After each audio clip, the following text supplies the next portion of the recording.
welcome everyone to the deserts of Arizona for the AWSCO Snapdragon Continental Series here at Phoenix Raceway for round 8. Coverage on ESN of the Desert Diamond 200. 200 miles around this 1 mile short track slash mile oval, I guess. I'm Rasha, and I'm joined here with Rena in the studio for the pre-race show. How are you doing? Doing all right. Avondale is beautiful, and we're here. Spent the day kind of touring the city, talking to drivers, and now we're here uh, at the nighttime. We got the lights on for the race. Desert Diamond 200 is quite a ring to it, and I'm pretty excited. Yeah, I think Phoenix at night. Phoenix at night just has a special look to it, I think, and it's quite nice watching these cars race under the lights at this track specifically. I think, especially with the after the renovations that they did not too long ago, this track just looks really nice to run. Just looked really nice to race on at night. Yeah, it's really pretty out there, and I think the drivers are going to be excited to get around it as well. To get a 1 mile track. They've recently reconfigured the track, of course, and it's got this really long, paved area coming out of turn one. We'll see how those drivers are able to take that. We could probably see even five wide, going into that corner. And the series is full of a lot of drivers who are very talented but very inexperienced, and I wonder how they're going to be able to take that, and if we're going to see maybe a more chaotic race than we expect, or maybe it'll be a calm, nice, breath of fresh air for how some of these races have been in the Continental Series. Yeah, that's been what to say the characteristic features of this track ever since they changed, they renovated and changed up the layout to, well, the start finish line. I should say they just moved that up. Yeah, that dog leg after the start finish line is always a point of contention. I think you see cars, always fanning out and trying to find every little bit of space to gain some ground. It's not exactly easy to pass at this track, so that's why drivers tend to use every little bit of racetrack they can find to gain that extra, extra tenth or two just to be able to get around get around the next guy. And I'm confident we're going to see quite a lot of that in this race, I think.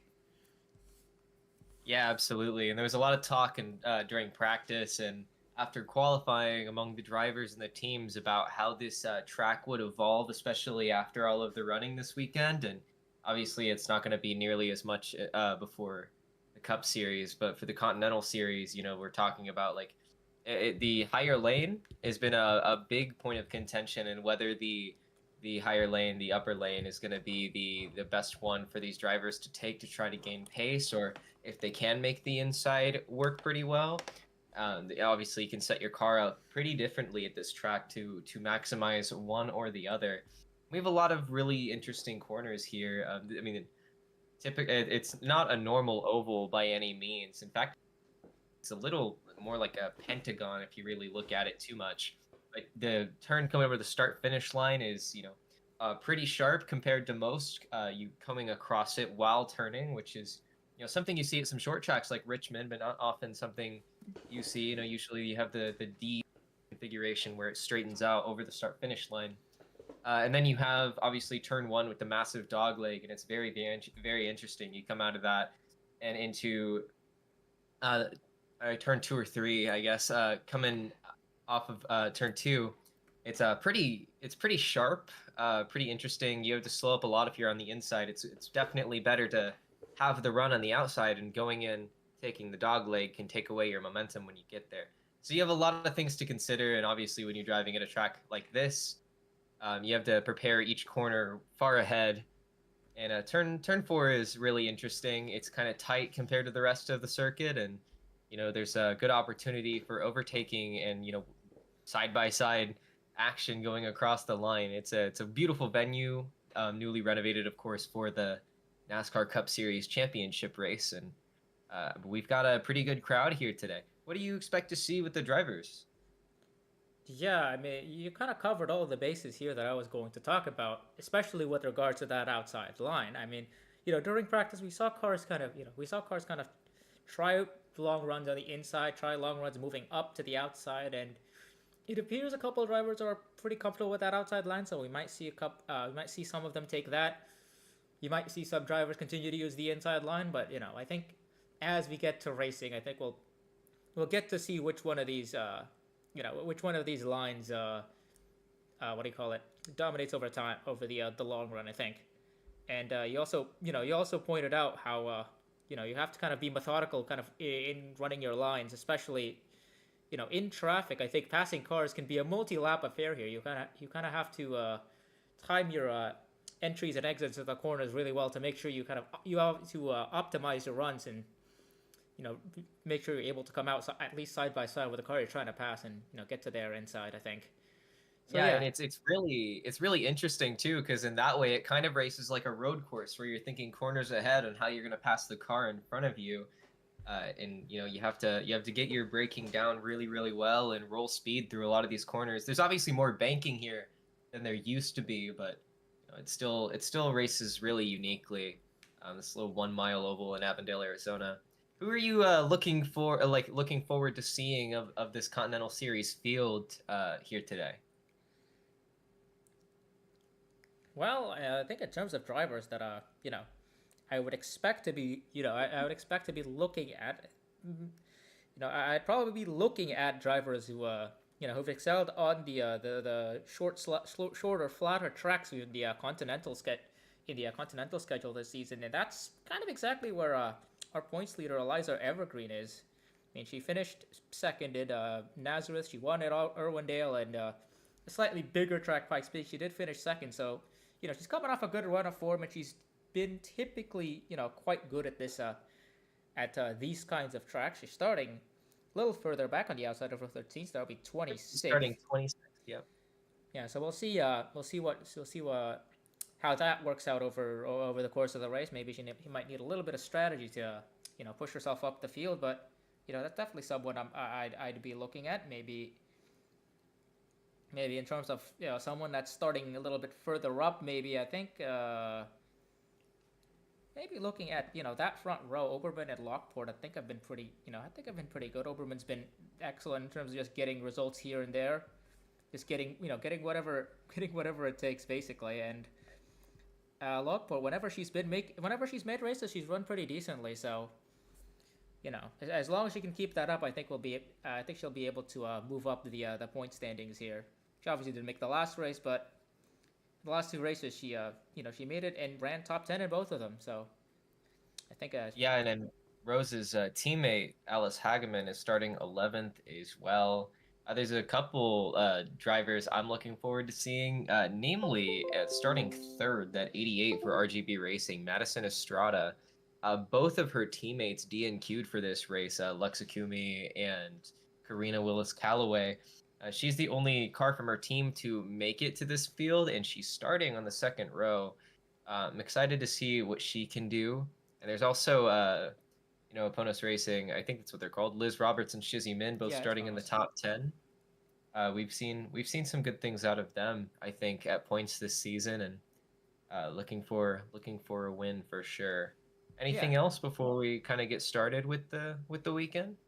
I mean, I'd be remiss not to mention the other drivers in the top five. I mean, if you're talking about your Hidea Yokos or your Freya Van Lundqvist, they're almost always able to get results out of any starting position, it seems. So I think you're gonna have to look out for those drivers as well. They seem to be on the some of the best in the series so far in terms of racecraft and being able to get your car to the end, which has been a reoccurring theme in this series so far. I think if you're able to make your car, get your car to the end in one piece, you're usually able to get a good finish out of it. Yeah, and obviously Freya won Daytona, and he had a Yoko coming off of a win, pretty recently. Kind of came out of nowhere in that race, and it's been pretty interesting. She's pretty high up there in the points. Her teammate Mayumi Moriyama is also on a string of bad finishes, but still holding strong in sixth in points. So Hokkaido Velocity definitely showing a lot of pace. And Millen Enterprises for Freya von Lundqvist has been interesting because we've seen the 35 miss races and we've seen the 35 qualify on pole. So like Krista Anderson, driver of the 35. Up and down season for Anderson. Same with Munoz, I think.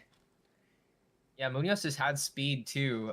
She's been interesting. Zoe Quinton is starting in 18th, I think, if I'm looking at that correctly. She'll be someone to watch. obviously had some issues early in the season, especially with some interesting driving decisions for sure. I think before we really get started, somebody I want to shout out who people may be overlooking, Leah Azelhart and the 16. Bit of a quiet season so far, had some moments of speed, but she might be someone to look out for. It's usually those people you underestimate who end up surprising. And Yeah, and I think in terms of threats in the points, in the point standings, there's always that 95 of Cara Reynolds. Hasn't been, whose form has dipped a little bit. She went on that extremely strong run with 3 top 10s in the first 3 races, but yeah, her form's dipped a little bit, but she's starting up front here. You can see her on the outside of row 2 there. As we transition over to the starting grid. Yeah, you see her on the outside of row 2 there. That's another driver who's typically always up there, I think.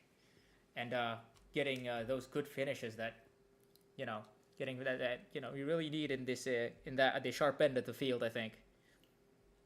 yeah, especially in a field as inconsistent as this one tends to be, showing up consistently is a really good thing especially for your point position in the point standings. And obviously there's a postseason in this series, but it's still great to get your season started and have some momentum to carry on, especially when we get to that part of the season. So we'll see who holds on.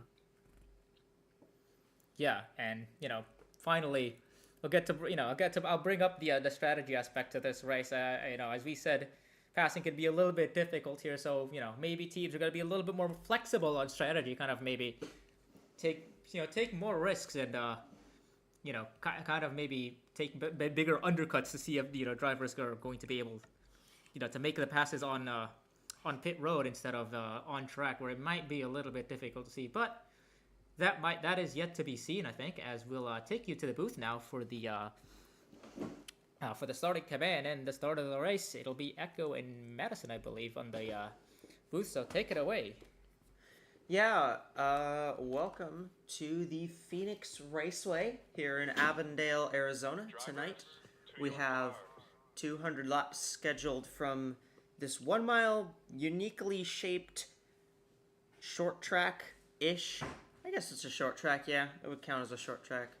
I'm joined by Madison in the booth, another one of our West Coasters. You were here for Fontana, you're here for another West Coast race, although Phoenix is much less coastal, I would say. It's still West. I think it counts, and Fair. it's definitely a mile oval. There's no dispute about that, but it's a pleasure to be back, and seeing these cars under the lights at Phoenix is something we haven't seen in a little while, but it's certainly a welcome sight, that's for sure. Got this whole field lined up here in the turn, and yeah, gonna be fun. Yeah, this track is very difficult to negotiate, very difficult for these drivers to get around. What do you think? You think we're going to see a strong line form? We saw in practice that the outside lane was really strong. You think we're going to see that strong lane form up top again, or do you think maybe they might make the bottom lane work out? Well, the bottom is a shorter way around, and at a track this slow, Phoenix being flat, there's generally not as much of an advantage to running high as it would be if this were a more banked oval. So I think as more cars try and pass on the inside and lay rubber down there, it's going to be something to watch as far as the low lane. I'm not doubting the Highline's abilities, but I think it's going to be a bit less of an advantage as the race goes on, simply because of those factors. Well, let's go through our starting grid for the Desert Diamond 200 here from Phoenix. On the pole, it's Izzy Oberman, the 2-time winner this season, the only 2-time winner in all of AWSCO. Alongside her is Rose Lockport, who's run very well whenever she's made the races, but the problem is she hasn't made all the races. Row 2, it's Madison Estrada, back from a couple weeks of not making the show. She's starting up at the front of the field, and alongside her, it's Cara Reynolds in the 95, fourth in points. Row 3, it's the 45, Liz Roberts, and the 8, Kate Summers, coming off a good top 10 finish last week. Row 4, the 35, Krista Andresen, and the 78 of Lexi Rockwood. Row 5, the 46, Shizzy Min, and the 22 of Naomi Davenport. Row 6 is the 81 of Alice Hageman, and the 16 of Leah Azelhart. Row 7, the 24, Ashley Johnson, and the 54 of Brenda Davis. Row 8, Daytona winner, Freya Van Lundquist, and the 42, and the 2 of Rachel Ramos. Row 9, the 62 of Vinnie Schultz, and the 5 of Zoe Quinton. Row 10 is the 66 Jet Brackett, and the last week's winner at Pikes Peak, Hieda Yoko. Row 11, the 11 of Takamoto Aya, and the 7 of Reina Munoz. Row 12, the 25, Kathy Ableton Perez, and the 84, Casper von Weber. Row 13, the 64, Mayumi Moriyama, and the 10 of Eliza Evergreen, who's the points leader. Row 14, the 65, Latanya Gray, and the 14 of Katrin Edelstein. Row 15 is the 96 of Lynn Oswell, and the 51 of Stella Arcadia.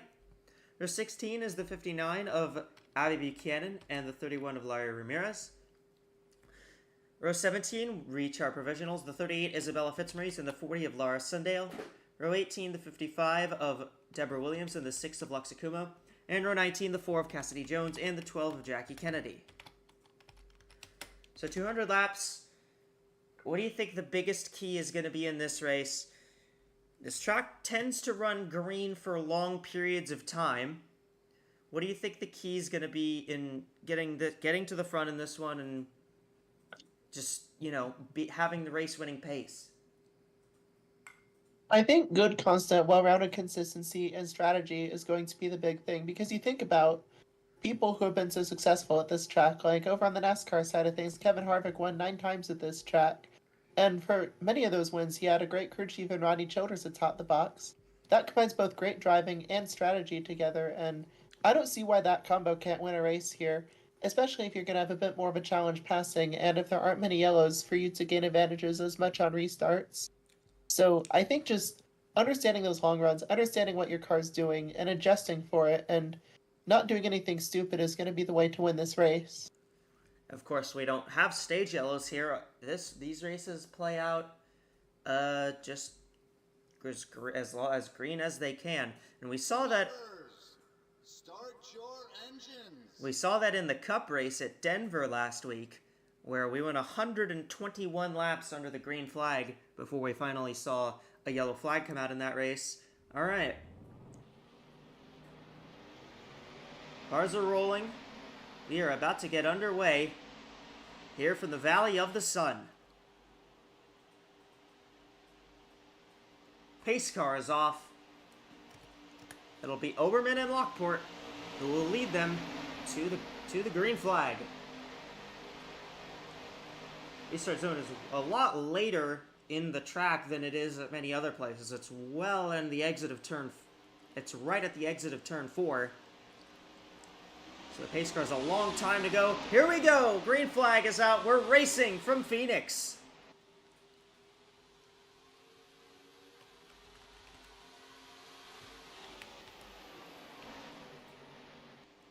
And a really good 77 car did not get away well.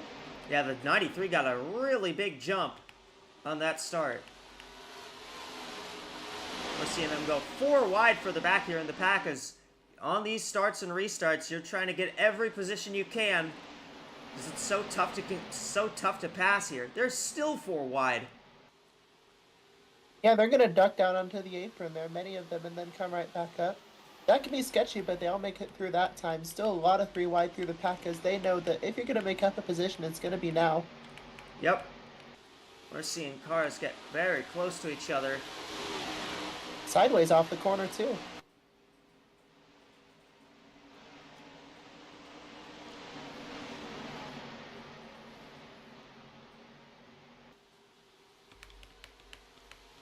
We got battles back here further in the pack. Madison Estrada trying to use the outside lane to her advantage on Lockport. We see Cara Reynolds has gotten up to second now, but Izzy Oberman's gotten away. Yeah, that outside is a lot more decisive on the exit than through the corner, but getting out is what really matters here. And you can kind of see through the other end of the track approaching the dogleg that it's a little more equal, these lines. Yeah. I think over by Rattlesnake Hill is where you're going to see most of these on-track action moments happen.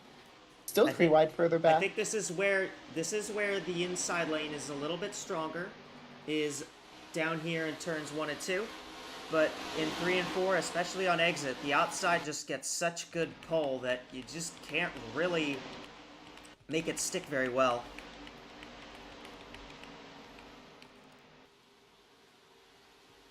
This is a very tough track to negotiate. This is a tough track for these drivers to get around, and you're going to see that all race here. This track I think part of the inside line's weakness is just the apron, because do you run it, do you not? There's advantages and disadvantages to both, but if you're on the inside, you might as well run it. Could that be hurting entry? Because it's hard to get under braking when you have such a sharp transition, but the longer way around can be disadvantageous. I think where it hurts when you're running on the apron like this is it hurts on exit, because you have to keep your car down. You can't get going until much later. Oh, As car we in the got wall. the two in the wall, Rachel Ramos, and that's where the outside will really hurt, is if you get up in the wall like that. Yeah, keep it off the wall and you're fine, but if you touch that wall a little bit, it can hurt. You saw the 2 car was about to make some good passes and finally does, but certainly hindered by about, I'd say, half a lap there.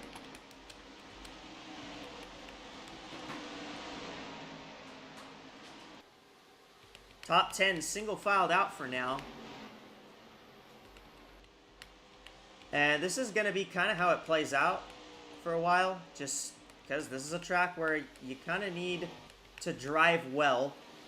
This is a driver's track, so it's not really that conducive to racing up at the front of the field. These cars are going to be just kind of racing their lines, trying to race the racetrack. And when you can make passes, when you can make them stick, that's when it'll be key. But when those passes will come, you need to take them at the opportunity you get them. And that's not going to be every lap here. And it's not necessarily a bad thing that it's more so racing the track than racing other drivers, because good racecraft really comes into light here, and it's impressive to see for sure. Like, if you can make a pass, you did a really good job making that pass, and that's something worth appreciating. Vinny Schultz goes around Edelstein on the outside lane there. The 14 kind of trying to run the top side again. Here comes the 2. Trying to go around the outside on the 78. But Rockwood's going to hold that spot for herself for now. Cara Reynolds has dropped back to about a 1.5 seconds behind Izzy Oberman, who remains the race leader in that 93 car. And you'll see them dive down to the apron, but, you know, down the front stretch, that's not really that much of an advantage. In fact, sometimes it could be a disadvantage, as you're seeing the 22 go around the 77 here. And Rose Lockport, who started second, dropped a lot of positions early, down to 7th now, as Naomi Davenport's gotten around her. Yeah, you saw both Meridian cars do that, and you might think that's a good idea just because it's shorter, and maybe you can do that, and there they do it again. But is it really? The answer, I think, is no. I think just because staying on that banking is a little bit better, and you get a more stable entry to the corner, as we mentioned before. You saw the same mistake from the 77 again, just went to the bottom, and that's really not what you should do here. I mean, the other thing as well, going down there on the apron, that the banking transition down there really unseats the car. A lot of weight transfer, so it just kind of shakes you up a little bit. You're not exactly in the most stable spot going down there like that, and it can cost you. Yeah, it is Especially- unsettling for sure.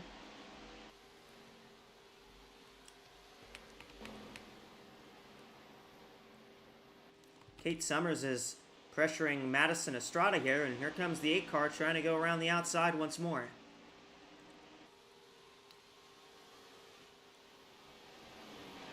And this Dives is where you it. see that, yeah.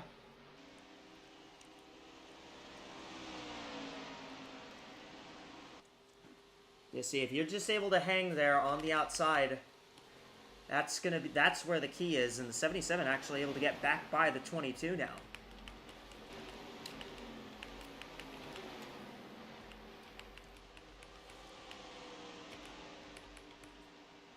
And the 81 goes down low. That's going to let the 78 try and come up around the outside. And she's going to get clear, I think, before we even really leave turn 2 here. Yeah. Yeah, that just shows how important the exit of a corner is, and when you have the momentum up there, and when you have a more stable entry, that's just how you do it. And we'll see if Hageman goes to the apron again. Will not. She Probably doesn't, but understanding now Lockport that did. that's not how you do it. Lockport did. Might be able to defend the position unless the 22 gets a good enough run, and does. They'll at least be side by side down the backstretch here. They'll be side by side. Momentarily. 22, yeah, 77 just leans the position off. See the 81 now trying to hold Rachel Ramos behind her. The 2 car got a big burst of momentum on the 81. She was able to get to the inside of the 81, but that's not going to mean very much when you can't really make that stick down there. Seeing Vidi Schultz battle with Reina Munoz in the same fashion, although Schultz was behind Munoz when they crossed the line last. That's not going to stay that way. Schultz is now up to the 12th position.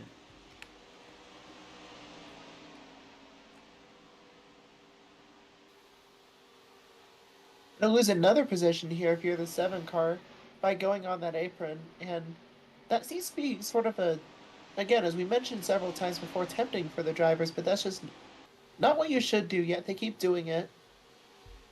That's just kind of how this place runs. You kind of try to get all you can get, but it just isn't enough. And Again, especially same when thing. Yeah, when a car gets to the outside of you in turn 4, you just lose the handle.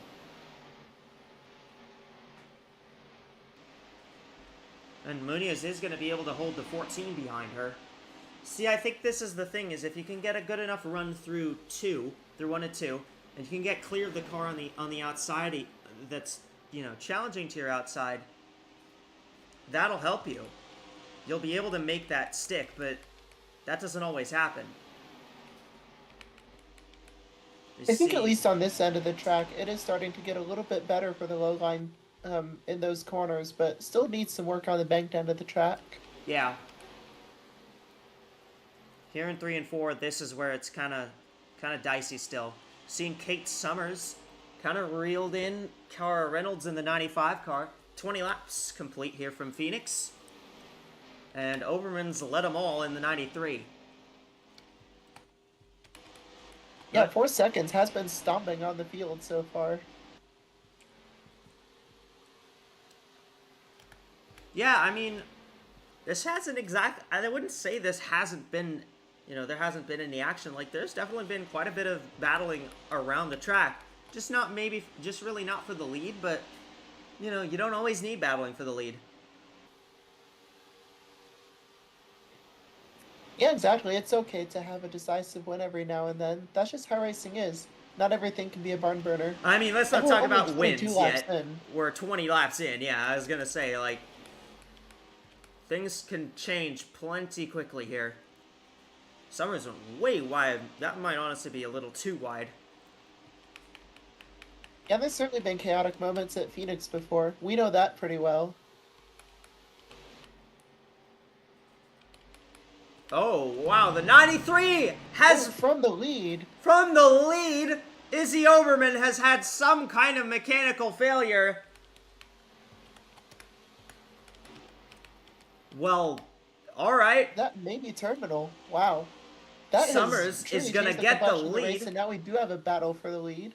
Yeah. The 8 gets past the 95. Well, that became the battle for the lead, and the 8 made the move right away.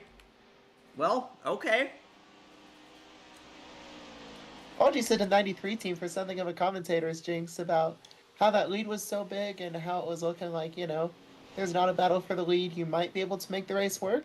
Well, a blown engine won't exactly help, I don't think. Well, yeah. I don't think a blown engine is gonna win you a race.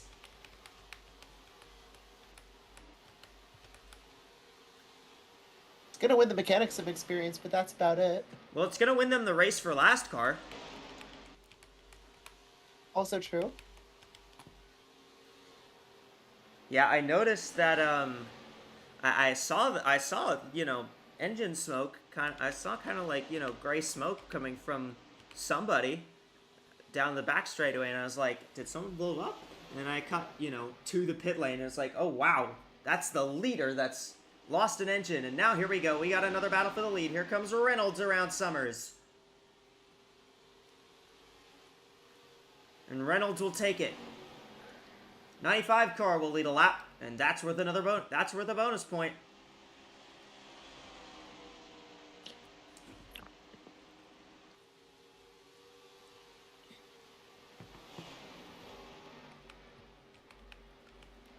Well, this race has gotten a lot closer.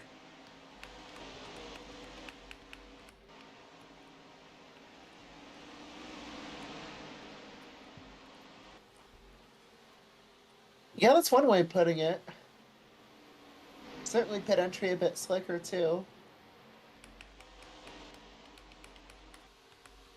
And the 8 car going right back around the outside.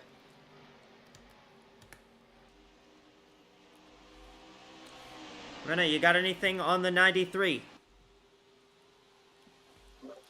I got down to pit road to talk to the crew chief because we saw the 93 blow up in a plume of smoke from the lead. She was leading by over 4 seconds when that happened, and the 93, yeah, absolutely destroyed that car. Completely done for the day. So we will not see Izzy Oberman, the pole sitter, for the rest of the race. Almost certainly. This is a catastrophic failure, especially for a team coming into this race with so much momentum and so much speed. I mean, we saw her completely pull away from the field there. So, I mean, Izzy Oberman clearly not happy in the car. Crew chief's got his head in his hands, and I can't blame him. This is incredibly taxing on a race team to show up to a race where you know you can win and watch it all fall apart, no fault of your own. Yeah, just so unfortunate, as we've had a spin somewhere on the front straightaway. I don't believe that's brought out a yellow flag, so we are still under the green flag, but there has been some kind of incident down the straightaway there. I don't feel like calling that the back straightaway because it's not the back straightaway to me. Pit straight then, I suppose? I think Yeah. that's a pretty objective term. And the other straightaway really isn't a straightaway because of that dogleg there. Again, very unique racetrack, this one.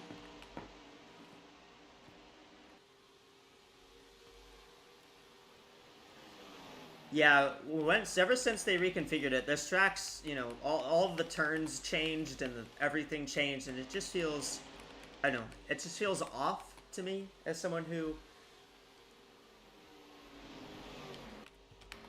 Absolutely, there's a banked end and the flat end, and that's certainly one way of putting it. 25 does not appear very fast right now. That car, I think, has some kind of damage.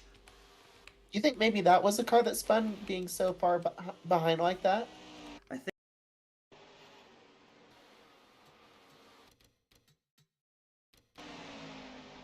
Yeah, I think, yeah, the 64 got into the wall and bounced down, and bonk into the wall. Kept going immediately, so no caution, but probably a little balance problems with the front end.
Yeah, 35 laps in is typically not when you pit at Phoenix. Besides that, this is really a track where tires tend not to wear super quickly compared to many of our other tracks, and you can make fuel last a good bit too with not having that much time on the throttle relative to other tracks. Corners being pretty big and straights not being that long. You can really stretch things out here for sure. I'd be interested to see what's happening with the 11. Maybe a tire problem? No visible damage on the car, and certainly not an engine issue, I wouldn't think.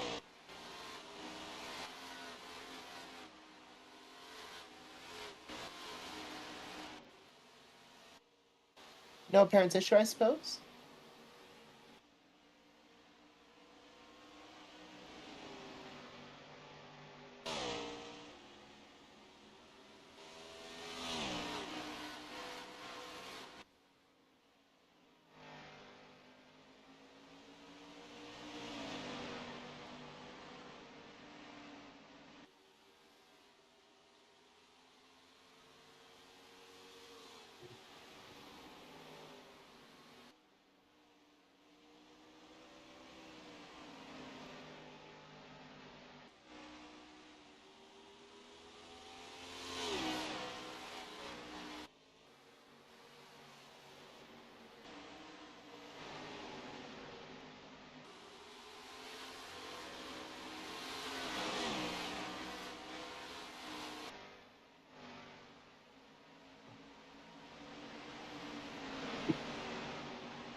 Yeah, and Hageman's been able to hold it on the inside, interestingly enough, so that line evidently getting a bit better, as we can see.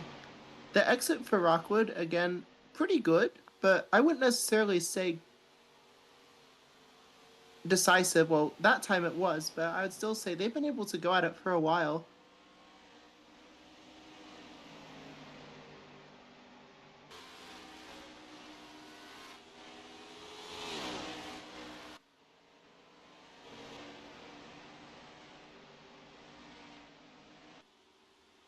Yeah, I do still think that inside is capable of getting that a little bit better as we continue to run laps here, and especially when you're single file, you just naturally tend to stray down to that bottom line there. So I think it's going to get more interesting later this race as far as battles go if the track develops the way we think it will.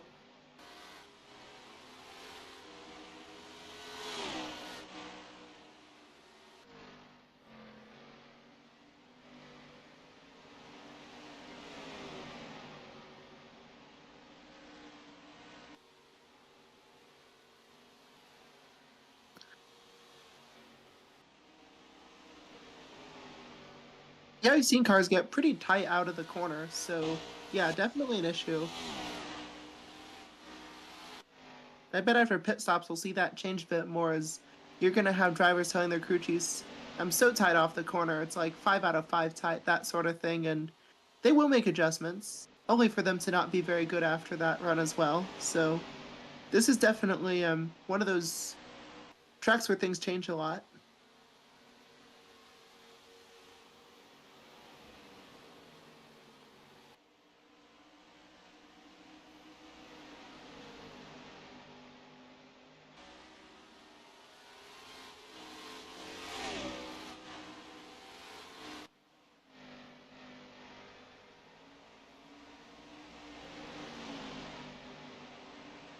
That's the inside too, even more impressive.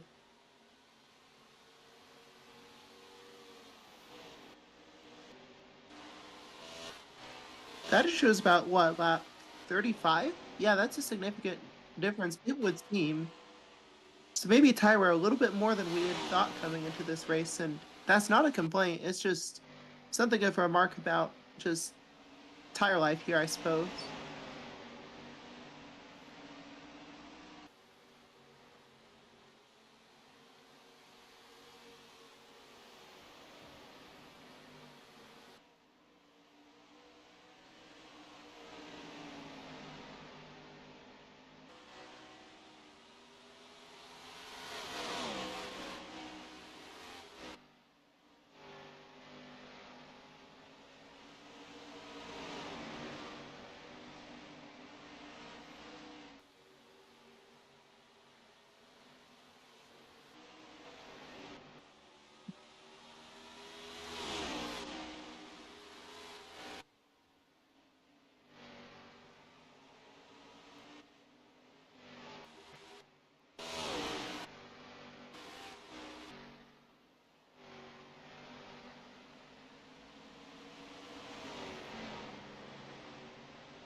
Yeah, just one choice as far as compounds here. It's just when you make those choices. And again, decisive passing on the inside line. Where have we seen that? 3 wide, now you can throw a blanket over them even though they're running in single file. 14 is going to get to the outside. Maybe that'll do something in terms of an opportunity into the corner.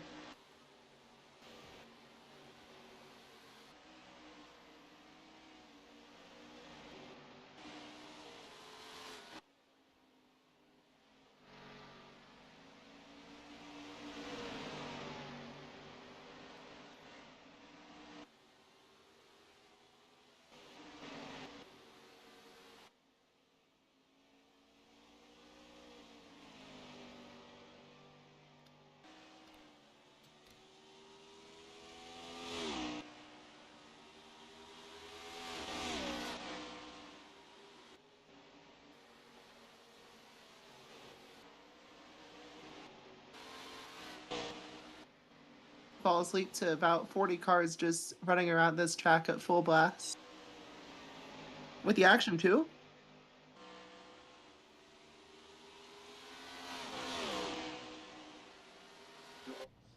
Yeah, I'm here with the 93 team and with Izzy Oberman, looking at the damage. They brought this car back to the garage and they pulled it open to kind of look at what happened. And taking a look at it, it looks like what happened is, I mean, this is a new engine and it had a connecting rod failure, wasn't properly attached, and it caused a detonation in the engine. So that engine is completely toast, and that team down quite a bit of money. As we have a caution, now to let you get back to that. Everybody's on pit road.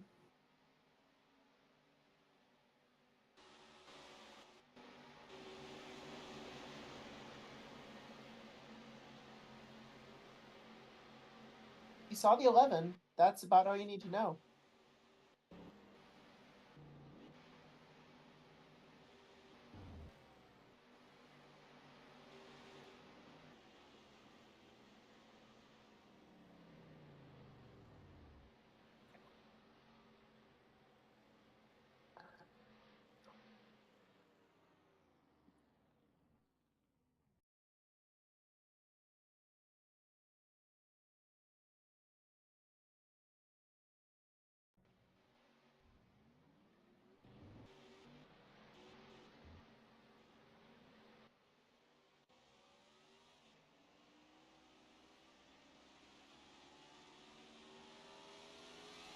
Yes, optimal for Kate Summers, who didn't appear to have any particular problems, but certainly did lose a little bit as a result. The 11 of Takamoto Aya will get 1 lap back, so she'll be 2 laps down now.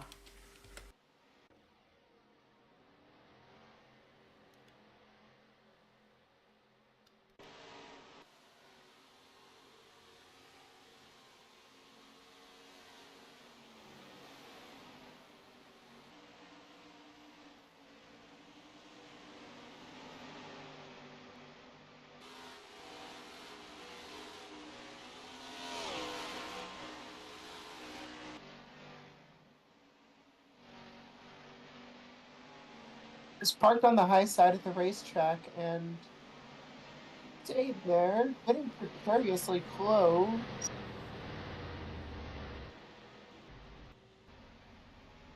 40 cars stopped, and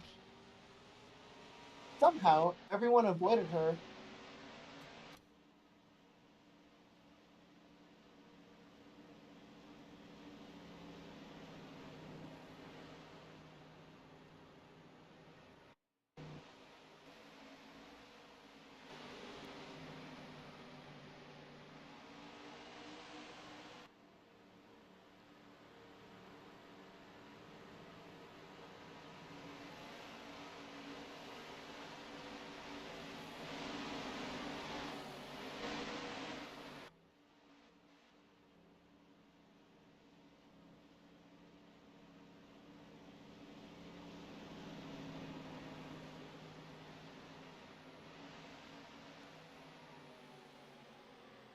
From second, loose wheel.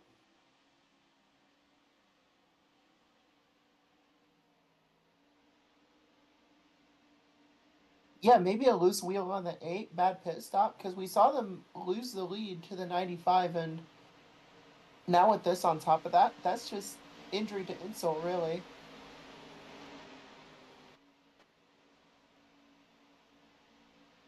I'd be interested to see exactly what it is, but it's got to be that.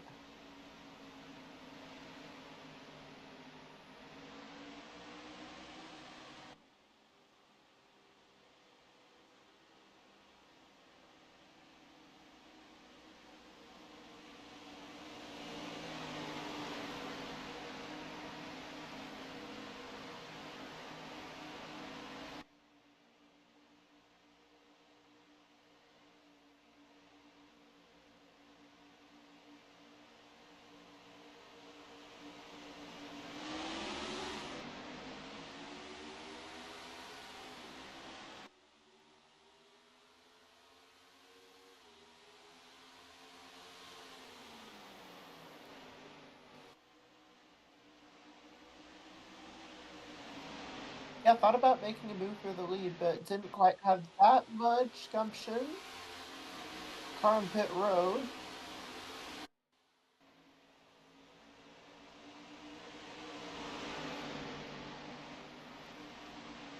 And how about the 22? Using the inside to take second, potentially.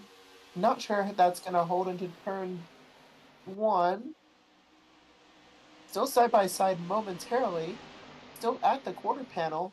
Probably not going to be the case at corner exit, but valiant effort by the 22. Not going to pay off, though.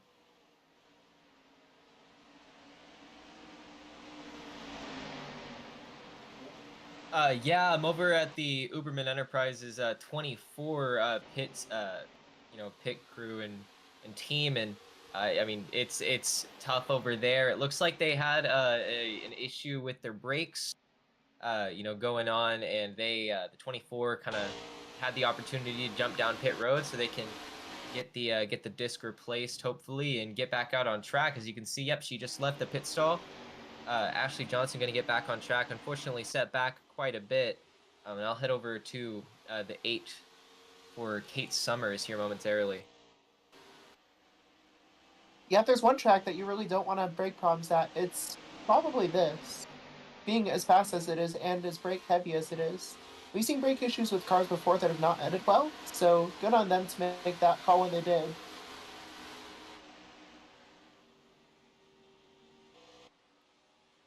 Yeah, probably jabbed the brakes in turn 1 and thought, nope, this is still not right. Wise move to come back in.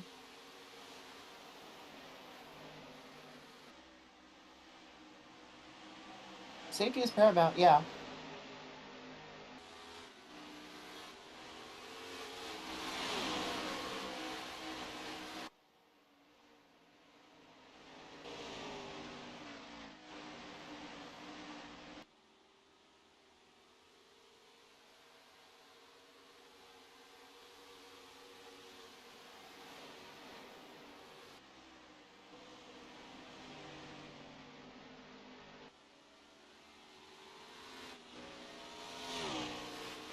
Precisely. We're seeing the 95 pull away about a second now from the 16 further back. Starts these races and restarts as well, getting a bit more spread out now.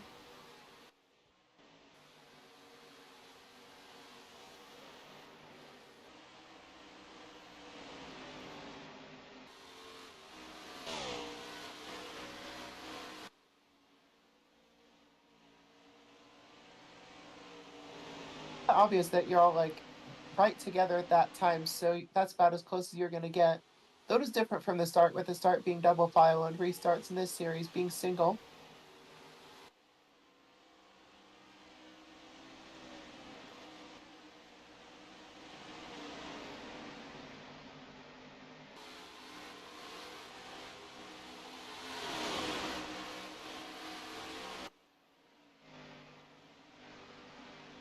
At this point, you just run laps and get experience and hope things happen.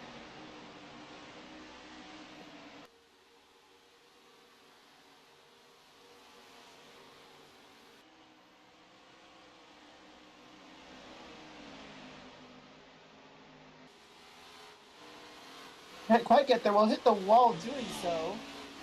That certainly will not help in the effort, and gonna have to catch back up again. All that hard work undone.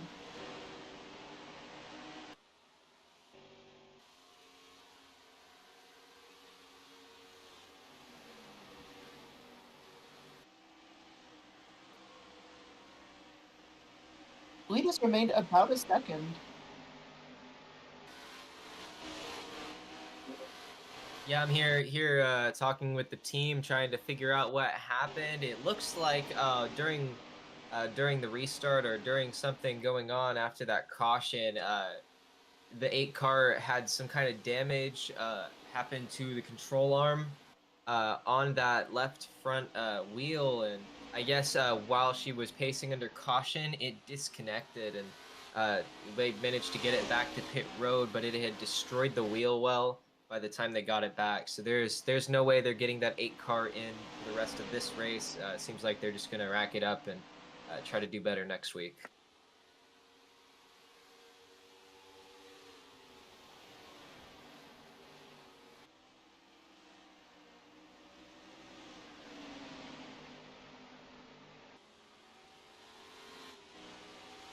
Yeah, it was in second too, and I did notice on that pit stop it was certainly slower than the 95. That's probably why. Probably some rough times getting the car off the jack and exiting is what I would have to think, because it didn't look particularly slow other than just coming out second.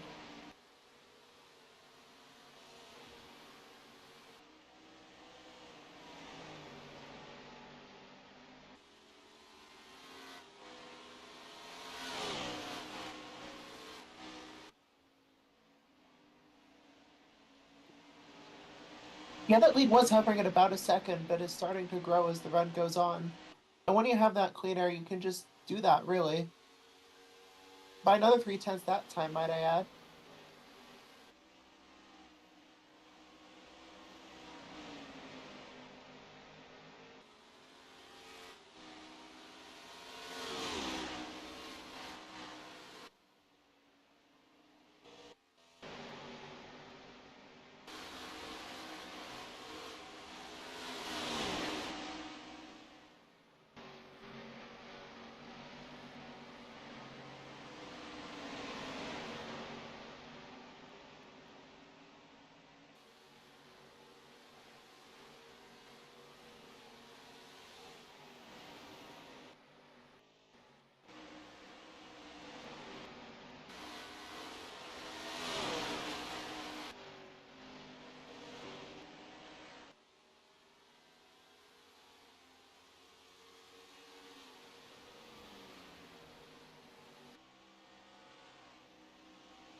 Yeah, centimeters from the wall, really. Like how they measure it in some of those broadcasts. Like you'll see sometimes races at Singapore and the F1 side of things, they'll have how close were they to this particular wall? And it's like 2 centimeters. That's probably what it was there at Phoenix. Wish we had that graphic, but we can have fun guessing. Battle for 10th here. Gonna see the 54 challenge the 78. Not hit the wall like the 62 did. Could take the position with the X stop before. Actually, will take it into turn 3. Impressive.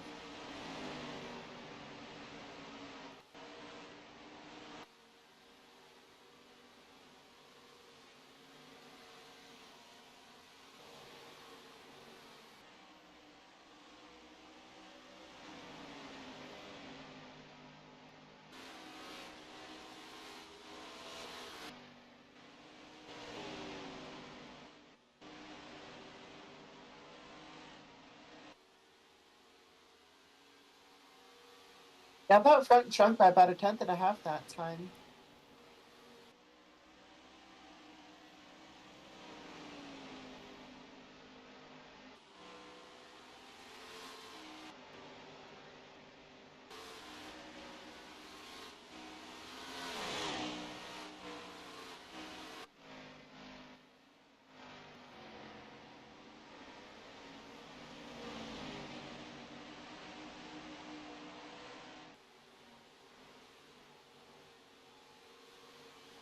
Yeah, 0's a bit less impressive than 1, but it is a lower number at the end of the day, I suppose. Just hope we don't see any -1 inches into the wall. That would just be damage to the car.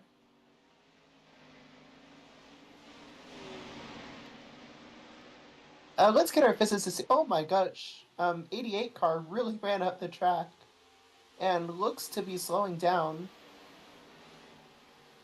Maybe just lost her footing there. Is gonna charge back around the outside or at least try. That was a sketchy moment.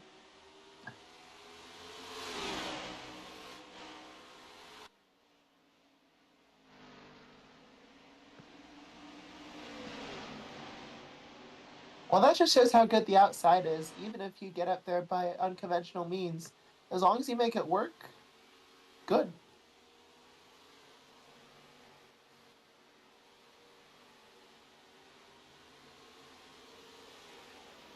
Certainly with rubber buildup and things like that. Especially as you tend to run the inside when you're by yourself.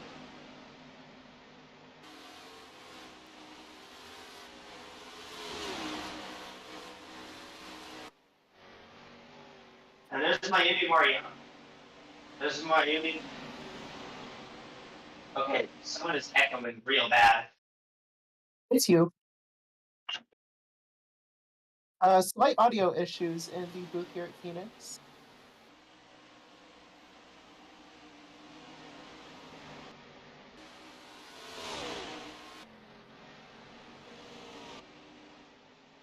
And we are back, continuing to see great action here at Phoenix as we're starting to see the inside line come in just a little bit, and Madison Estrada is trying to hold off. Bit of a battle here for the 88, yeah. Estrada was trying to hold off the position to the 16, did not. Outside is still that good, but we're starting to see the inside get slightly better. Great battle for second, that's for sure.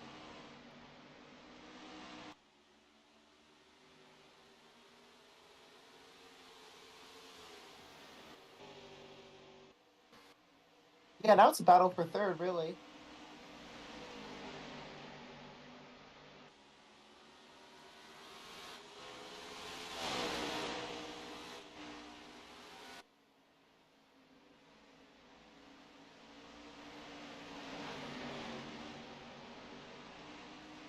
Yeah, you know it hasn't reeled in. Well, I say that, and it closes by 3/10, but the lead now over 4 seconds since we've been away. And we saw Izzy Oberman pull out this much, and that didn't end very well. So, 95 team hoping, praying, and just really wishing that everything goes right for them from this point on. Not guaranteed here, though.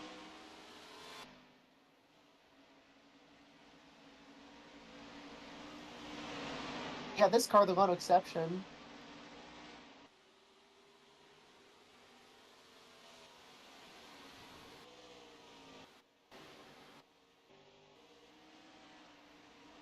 Yeah, further proof that the last lap is the only lap that's truly important at the end of the day, other than those bonus points. Bonus points do matter, but if you finish 37th, 38th or something, that's going to hurt a lot more, I would think.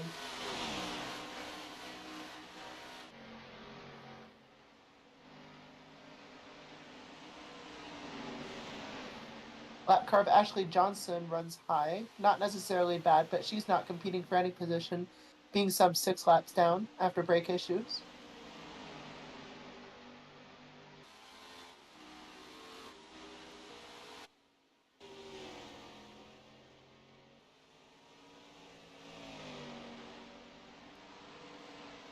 Yeah, Azelhart lost a couple tenths that time, and this time gained that right back, so pushing the tires a bit harder, maybe not.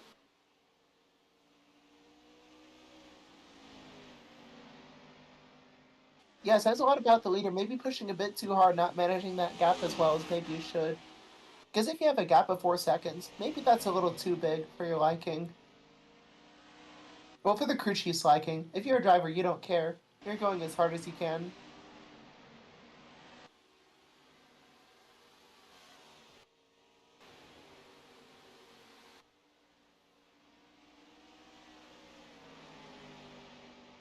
Now, we saw the move on Estrada, and certainly that outside line helps you to move through the field. Once you're ahead, just run the next car down. Simple as that. So we see a few more close to the wall graphics right there. Maybe an inch or two. These drivers pushing hard to try and gain every position they can. Maybe a little unwise on a long green flag run, but again, they don't care. They're racing drivers. They want positions. They want to try and win.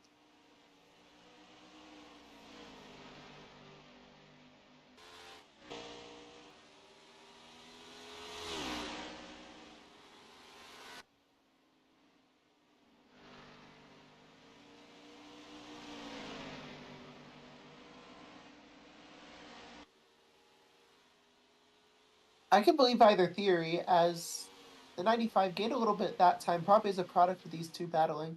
And this is exactly what you as the leader want, for cars to contest each other for positions and slow each other down. And Ramos is really running down Azelhart here. Using the inside is not the way to do so at this time in the race. Get to the outside and make your move instead, is what you need to do.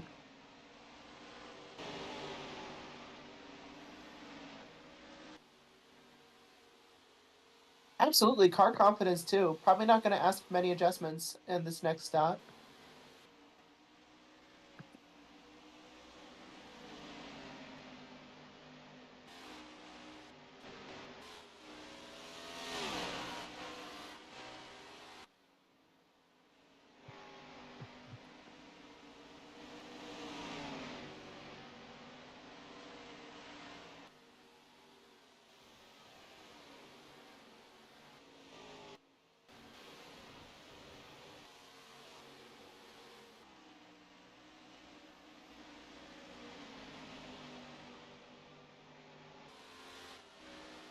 Oh, car on the wall.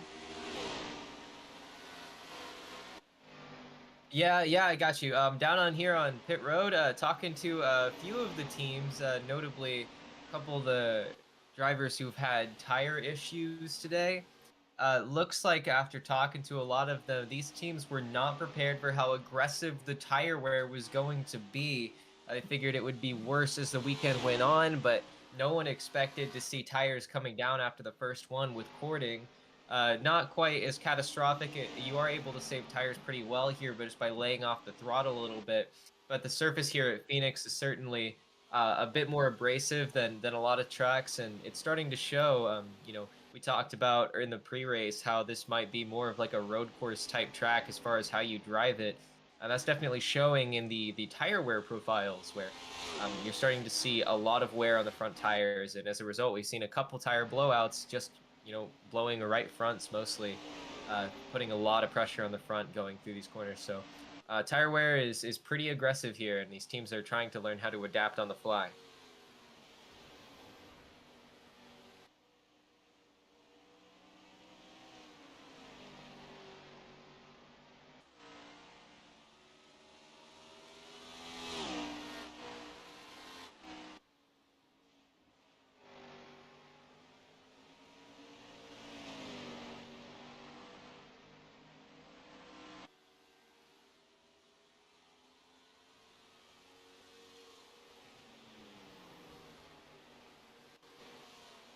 Yeah, and I'd like to point out with the weather here being in the desert, this area is definitely known for being very hot. In fact, for any big city in the US, this is probably about as hot as it gets, but winters can be a bit chilly too in the desert sometimes, and that can really play a role too when you have those different conditions, and they change so much throughout the year in many cases. That really takes a toll on these surfaces, really. You see it on the city streets, and you see it more on this racetrack here tonight, and that is something to note for sure. And I'm interested to see about the 22, because she smacked the wall pretty hard earlier, and that car's probably losing a bit as a result.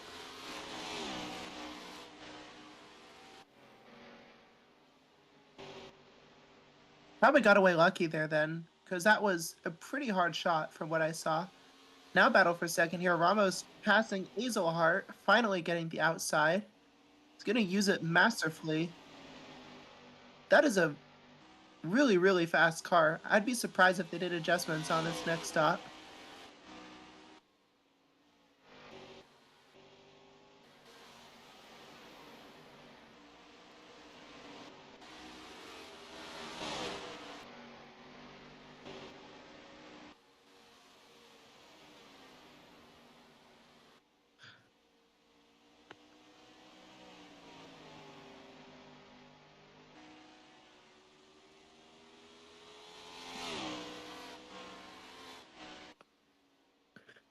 Well, I think in general we're seeing cars get a bit less sideways off of corners than they were earlier, so they probably tighten those cars up, so that way they just run a bit easier, really. Because when you have a loose car, you're sliding those tires around a lot, and that wears them a lot more. So you see not very sideways through the corner, pretty planted down there and struggling a little bit with turn off, but that's not necessarily a bad thing for the tires, quite as much as sliding around everywhere.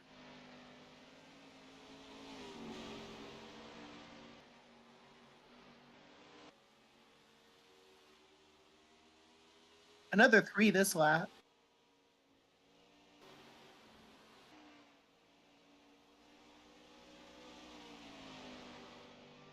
Again, that is what an excellent car looks like.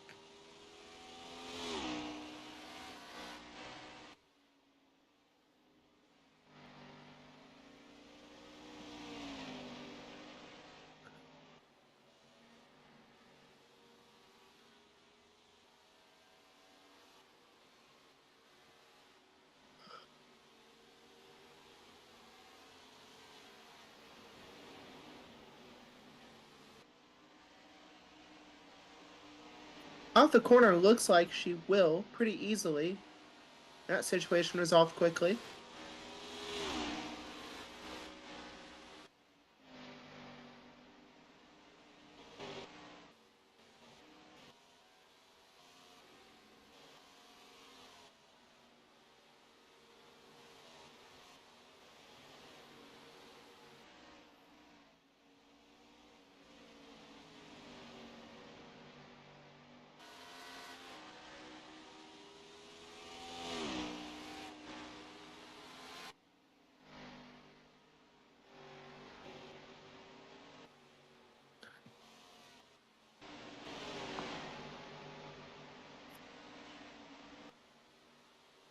Certainly tough luck. We're halfway through this race now. We're halfway home, and lead is cut back even more, 2.4 seconds now. That 2 cars on rails, and the 95, while able to stay out front, obviously just not quite having the speed, and I think it's going to get interesting if we see that 2 car catch up before we get to pit stops.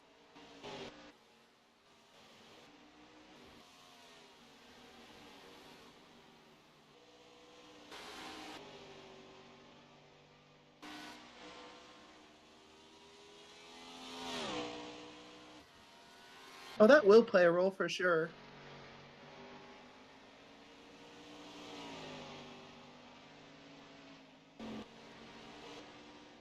No, certainly not, especially if you're trying to get to the inside, and with a track that's a bit more outside friendly, then that just won't work. And you can get held up and that sort of thing. Gotta be smart with how you deal with those cars. This is about where you play the jaws. Well, actually, 4/10 was the gap that was opened up a little bit.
Yeah, this will be interesting to see. Cara Reynolds has had a pretty dominant performance since that last caution about lap 50, and it's been interesting to see. Rachel Ramos clearly has quite a bit of speed in that 2 car.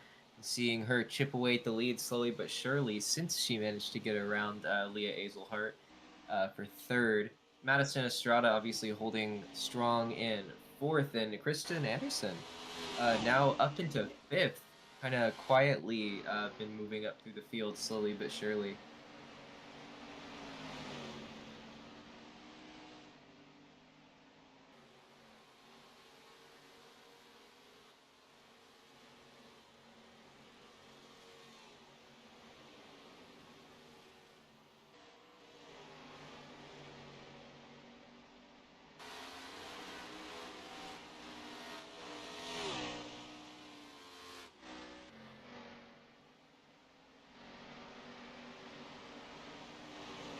Yeah, Roberts obviously served a restart penalty earlier and has fallen back now at a risk of being put a lap down. But we talk about dirty air a lot on road courses and intermediates, but we don't talk about it a whole lot at short tracks. But Phoenix is a little bit unique.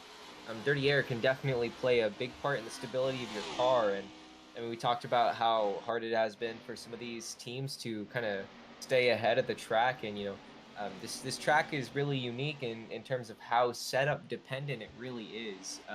Really hard to set up a track to run well over all of the track, but as a result, you see like big disparities in terms of how much speed each driver can get out of their car, and it results in this kind of stringing out effect. I mean, you're seeing the gap continue to grow from the leaders even to 10th place now up to 14 seconds now. I mean, that's a nearly a third, maybe a little over a third of a lap, and we don't see these kind of margins a lot at other tracks. We definitely didn't see it at some of our bigger ovals. Phoenix is a really unique track, and it produces a really unique kind of racing. I think you're starting to see that here.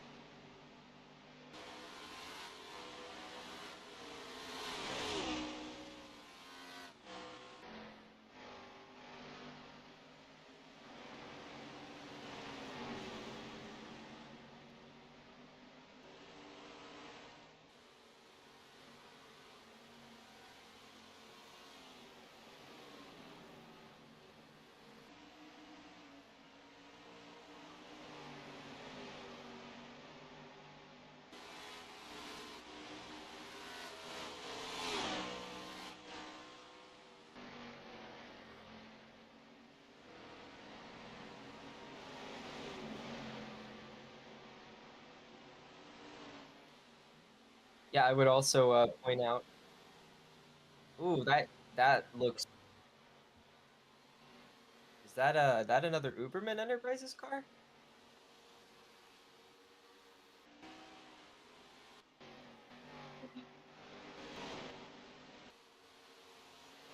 I mean, they are having. I was gonna talk about setups, but I think I'm gonna go ahead and head back down to pit road to try and talk to that 84 team.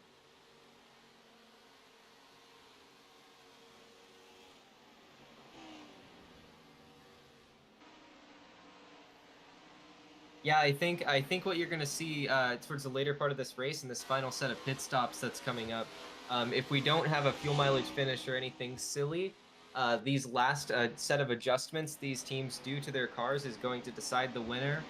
I have utmost confidence in Leah Azelhart in that 16 team and their ability to develop that car and put her in a good position to fight for the win.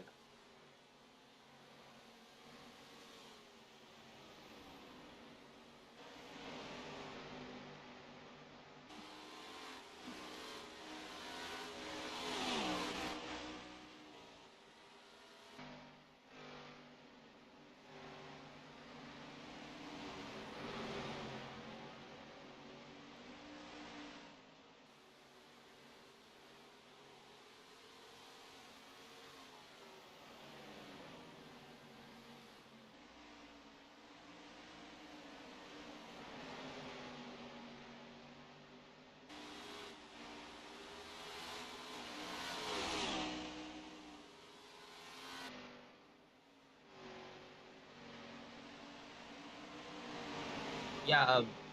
Before we completely leave the booth, if we can get Madison and Echo and ask about their picks for the race.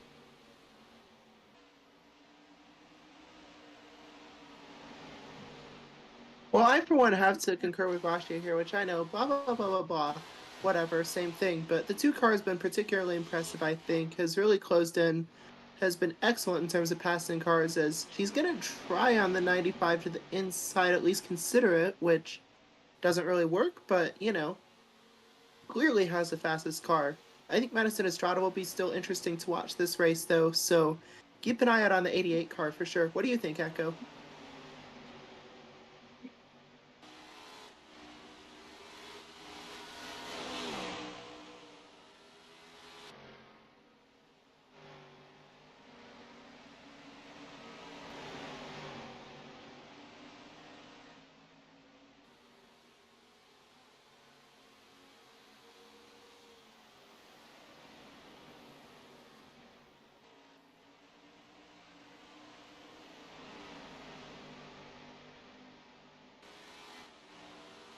All right, well, there's our FanDuel fan picks. We get the 95. Rasha and Maddie both pick the 2, and I have my money placed on Leah Azelhart.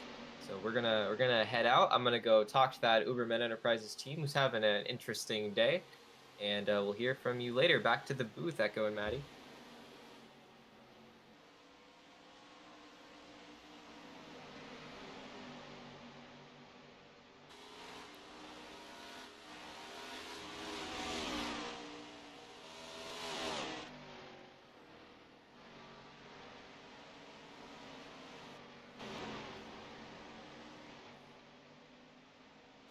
Yeah, weren't you saying something earlier about how it's very difficult to deal with lap traffic here? Well, you're exactly right.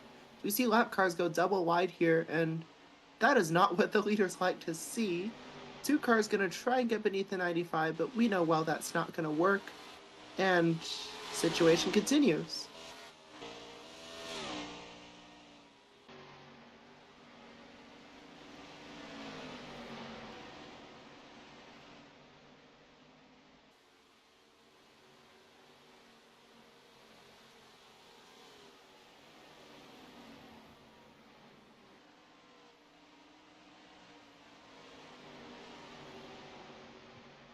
Yeah, that two car is gonna fly away off the corner.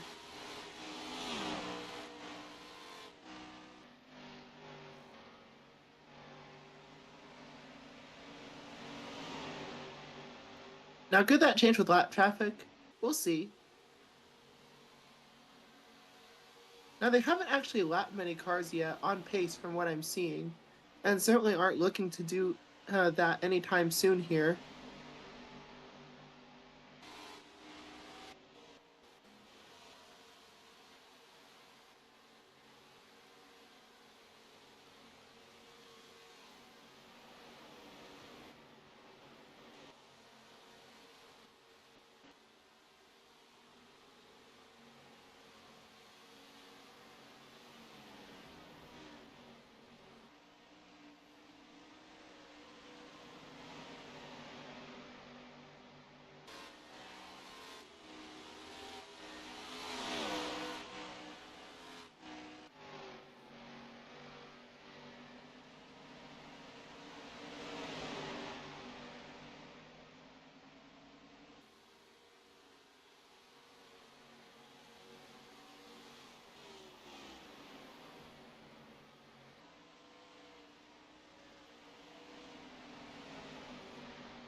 That is true, though if you're a leader, you might want to think about the overcut, having seen the 11, which, maybe not that much, maybe not 35 laps, but still, if the 11 was able to pass easily on the underside after 35 laps, heck, even 3, 4, or 5 laps could make a noticeable difference for the leader if they pit that much later. 95 is going to get to the inside. Is not having too bad of a run at it. Not going to make it work, though.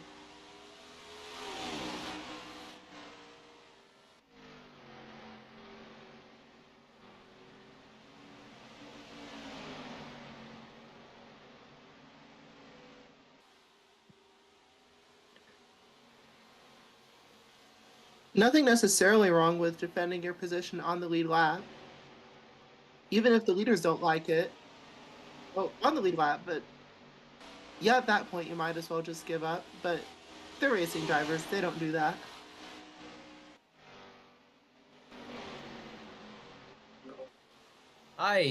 Yet another mechanical issue for Uberman Enterprises, the second engine issue of the day. This one caused by something different. It looks like the 84 had just spent a lot of time in the pack, and even though it's nighttime, it's a little bit warm out here. That engine started overheating about 10 laps before it blew, and it couldn't nurse it quite well enough. It looks like they overheating ended up blowing the head gasket in that engine, and they are done for the day.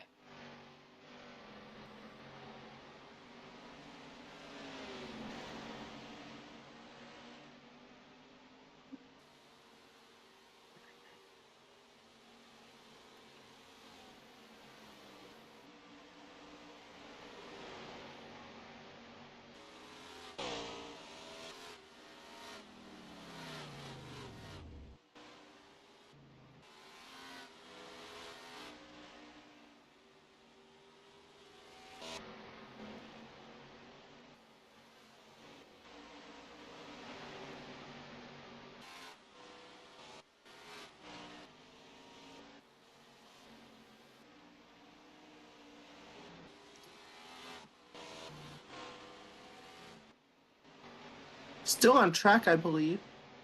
Yeah, still on track leading. Gonna try an overcut.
That is an aggressive overcut, I have to say. But it could pay off later. We'll have to see.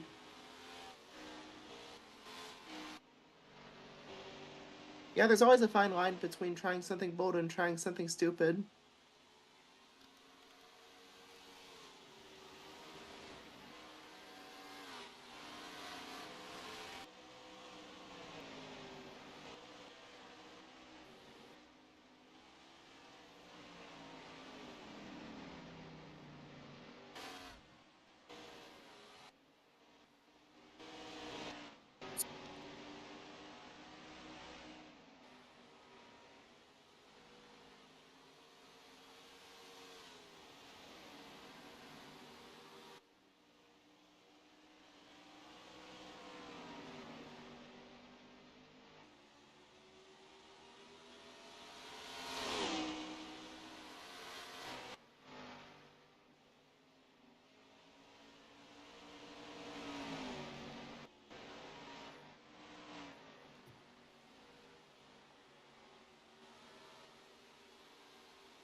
Well, that's just an April Fool's joke right there, isn't it?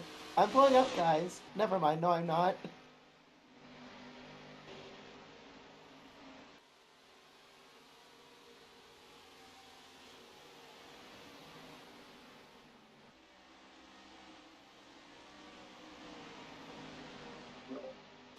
Yeah, when the 55 obviously came to pit road pretty late, whenever she managed to make it into her stall, the car caught on fire.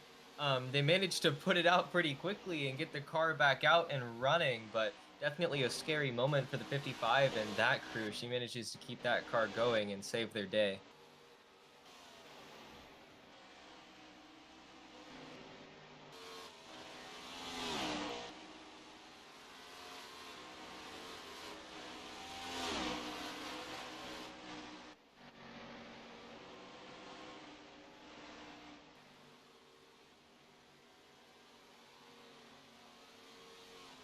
Now the 95 tried that overcut and is now back in 5th, some 10 seconds behind the 2.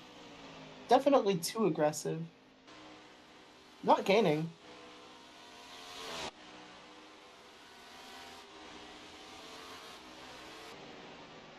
Certainly a strategical mistake.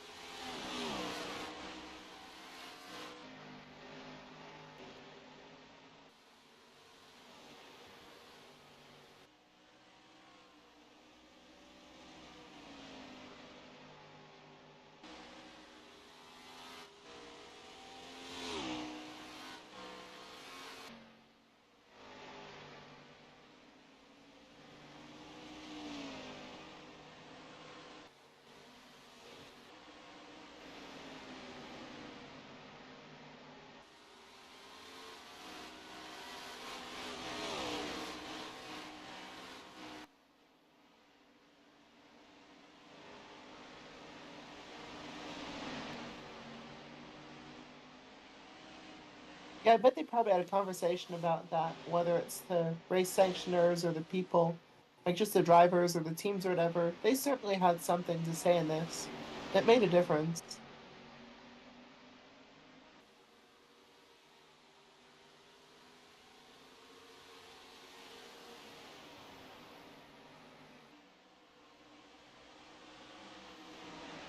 I can believe it for sure, as we've seen problems in both series with the cleanliness of the driving, and Denver certainly seems to change that, and certainly Phoenix has here tonight. We'll have to see about the Cup race, but certainly looking good for Continental.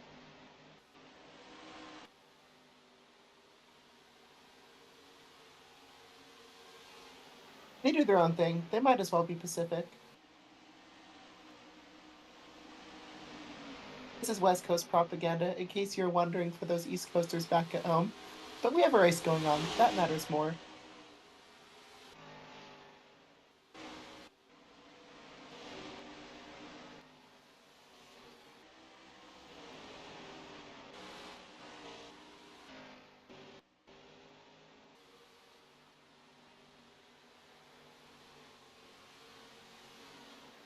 Not that she get a lap back, but I can't really blame her. Well, not a lap back as a result of the free pass, but if you're ahead of the leaders, maybe would.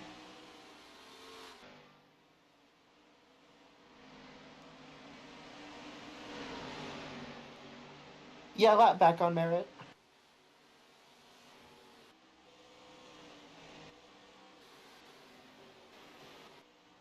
Not being granted so much, just more so happening to get it.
I'd really say quite the opposite, is that two car is just proving to be so good on these runs, especially long runs. was able to somewhat hold the inside against other cars, and Ramos was able to pass easily on the outside. So just had a great fundamental setup and just kept going with a good strategy. I will be interested to see how this race develops as we start to see maybe later tires take a bit more of an interesting turn, but overall, still, the overcut did not quite have the benefits as maybe I thought it could.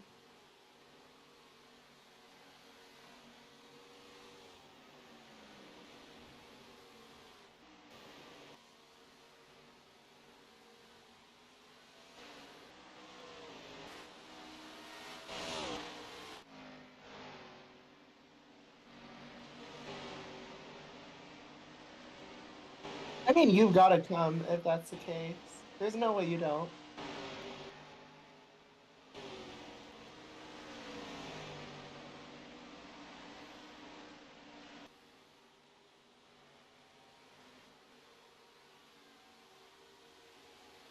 Yeah, that's one rule of strategy. If you're the only one doing it, it's probably a bad idea.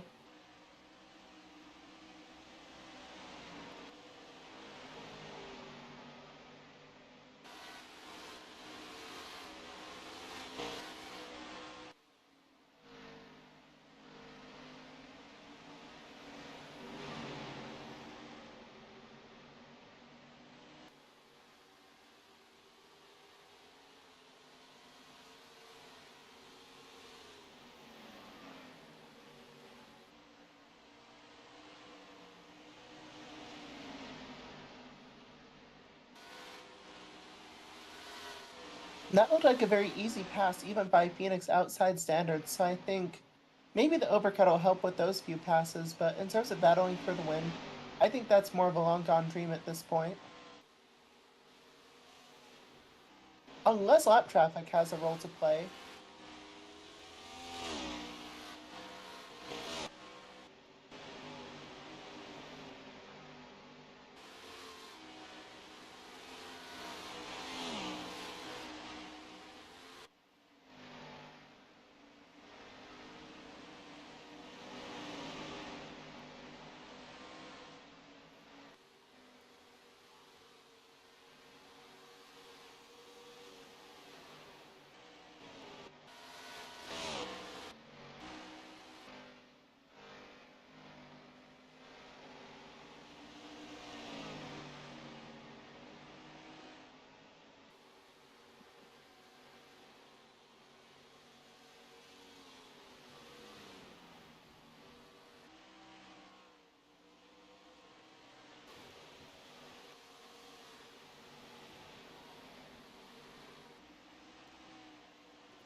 I agree. Phoenix isn't typically a track that people get too excited about, and I think this is a reason why maybe that shouldn't be the case. It can put on good shows, and we saw that here tonight. Wouldn't you agree?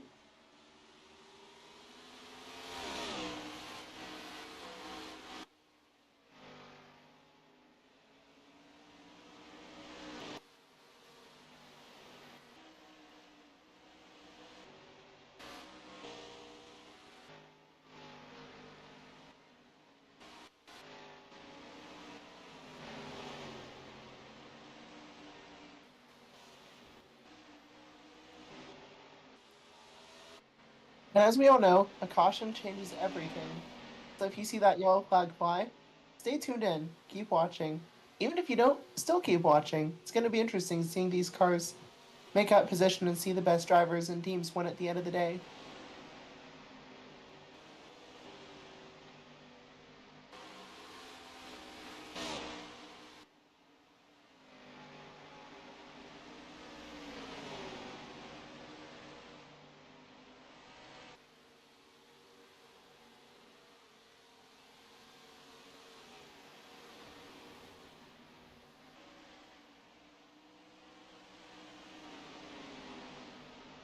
I mean, we saw with the 11, of course, drastically fresher tires than with the 24 in that particular instance.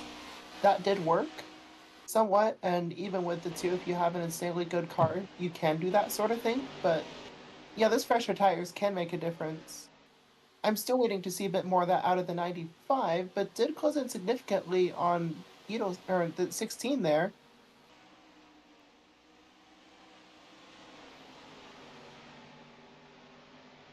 Probably a bit too late now with as few laps remaining as we do.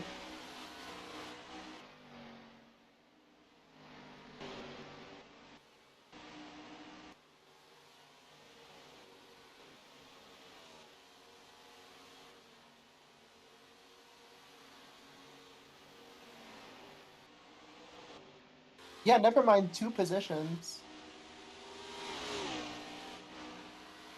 Yeah, catching is one thing, passing is another, and even on a restart, making up 3 positions is a tall order.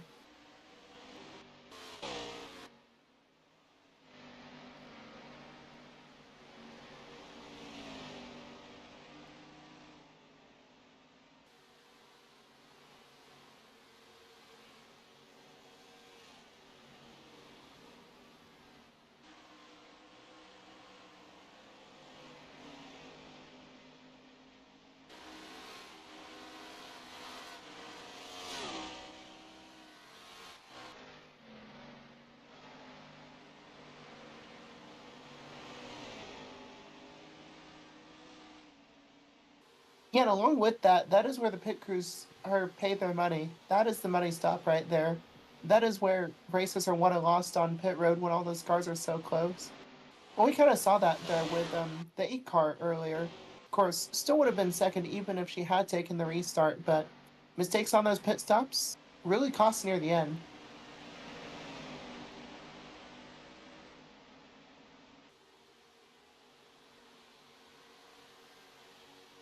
Yeah, and as we approach the closing laps of this race, it'll matter even more if you have less time to make up.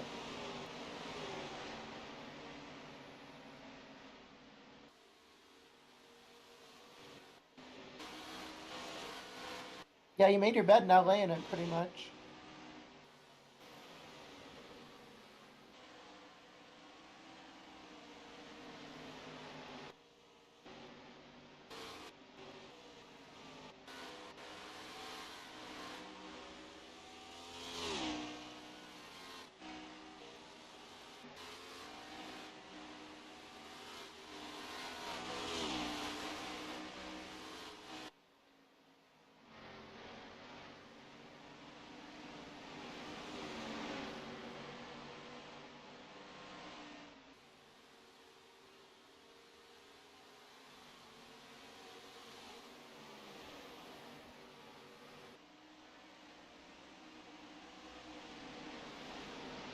Well, we're hearing that fuel isn't really a concern for our front runners right now. Per our pit reporters, the 2 looks good, has an 8-second gap now over the 35, as we're seeing a battle close here for second.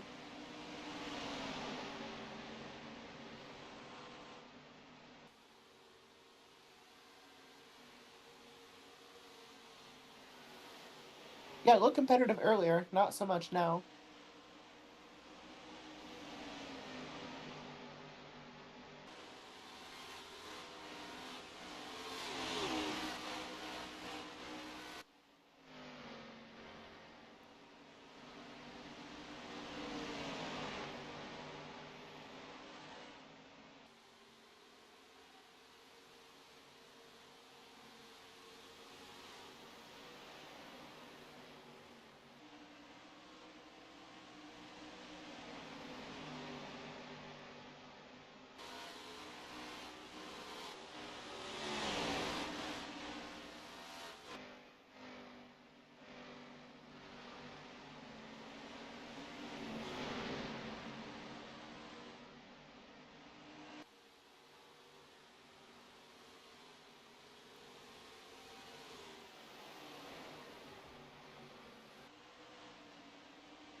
What a shame, running in the top 10 earlier and nothing to show for that now.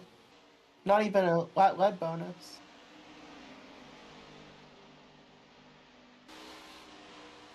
Wonder how severe that was.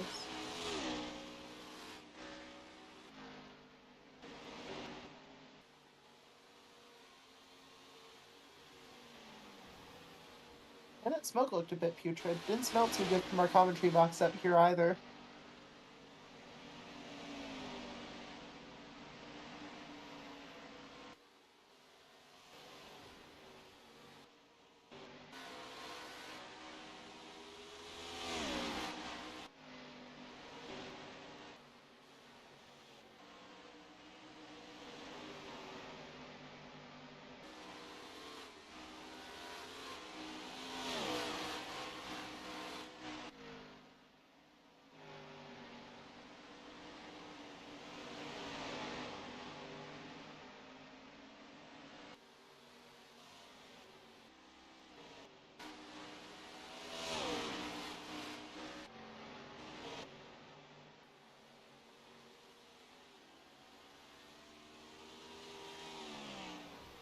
Huh, interesting.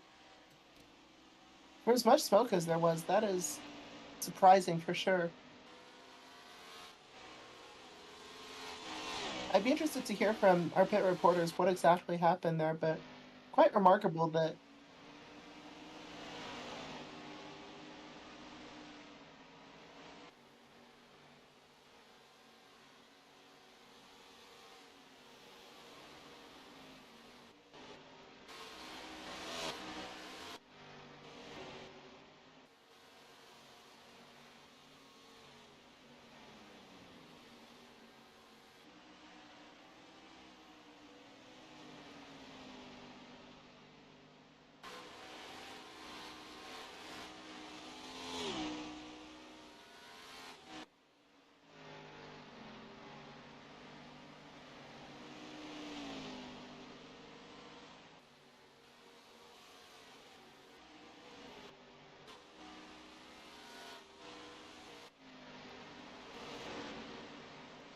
surely the 78, just one lap down, I'd assume, right? Maybe two. Oh, contact.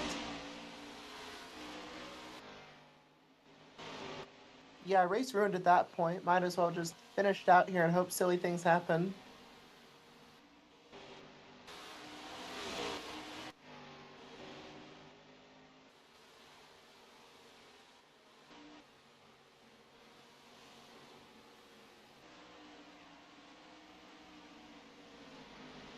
I was about to say nearly 10. What a race.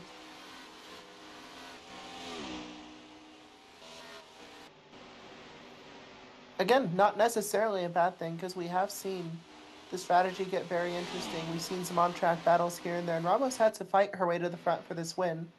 So for those of you at home saying, oh, this margin of victory was huge, this race sucked. No, it didn't. This is just how racing is sometimes. When it plays out organically, this is just how it is.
This is what Ramos wants to see, a gap this big, and cars battling to increase that gap. A lot of lap cars between two. There's, with 20 to go, practically, incredibly unlikely that Ramos loses this race.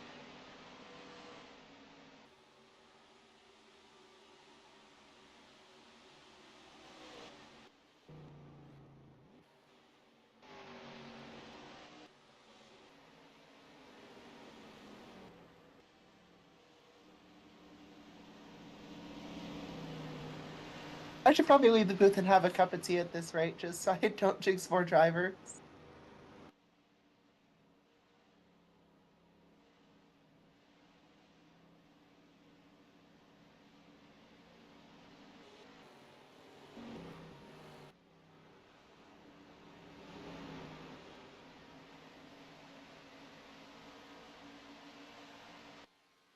As we said before, this is where the pit crews prove their value, assuming everybody comes to pit road. And I don't see why you wouldn't at this point. Why not get the fresh tires and possibly make up positions on the restart?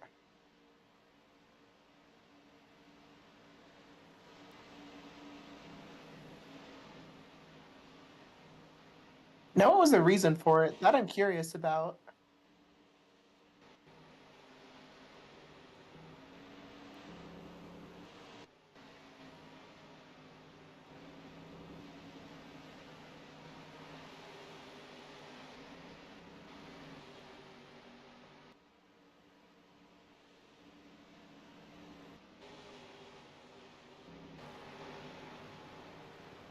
Interesting decision considering how much slower those lap times look to be.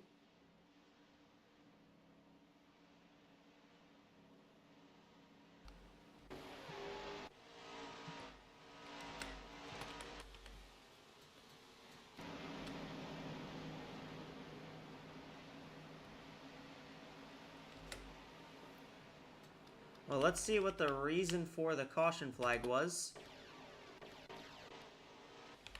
Somebody spun spin. down the front, down in the dog leg here. I think it was the 6 of Akuma. Well, I see a couple cars in the wall there. Oh no, it was the 7 It's of not a Munoz. Kuma. It was a 7, yeah. A couple cars in the wall, and 2 cars can't take the outside at Phoenix. One can. The other cannot. And this is why. This is the Cleared herself on the 54. Both the 54 just Chastains it on the wall, and the 7 limping back. That's your reason. Still no takers. Fascinating. Yeah, it looks like nobody's gonna come down. All right. Well, we are gonna do the thing of the wave all the lap cars in between the leaders in the top 10.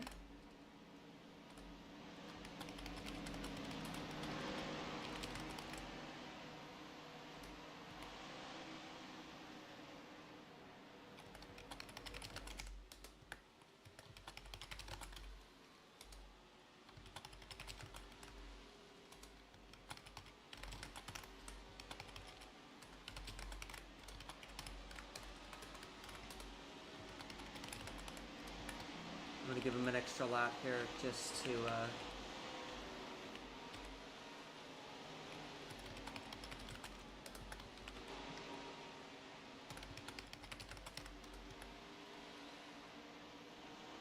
allow them to wave, just to allow these cars to wave by without any issues.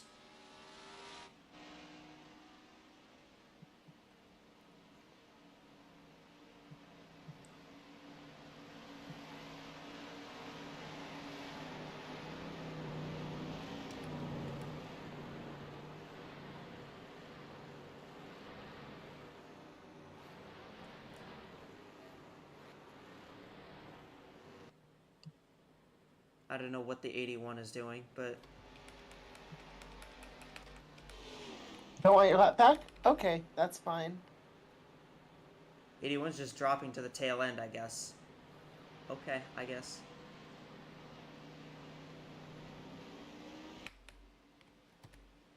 Just felt like it. Well, I'll just pretend like she did.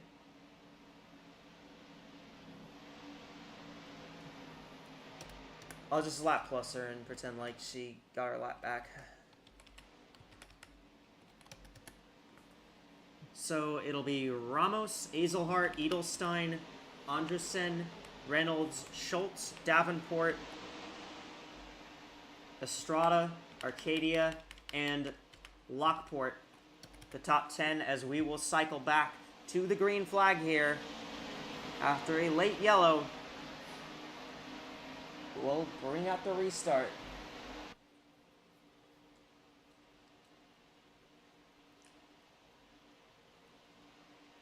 17 laps to go.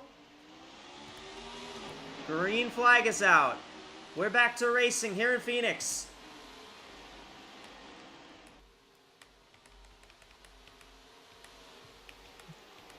And here goes the 95, driving it deep.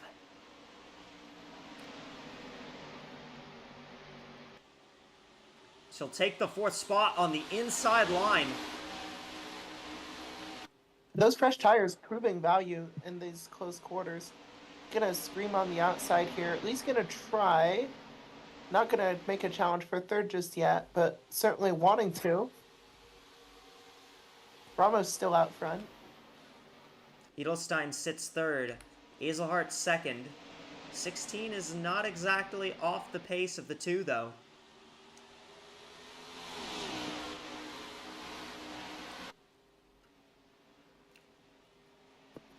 Hazelhart drives it deep.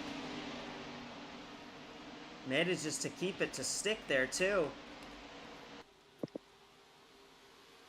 Here comes the 46 on the 77. They're going to be 3 wide here. And the 35 is really struggling. Yeah, and they're still 3 wide further back. I've sorted that out now. Everybody keeping it off the wall, which is what we like to see.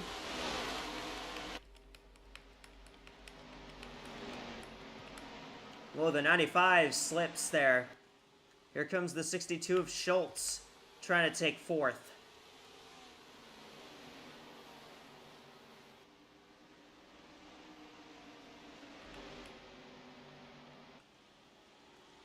For Rachel Ramos, just trying to hang on right now. I wonder if she used her stuff up, trying to drive it away from the field there. I think she still has something left, as you can see. Maybe a battle for 2nd brewing right there.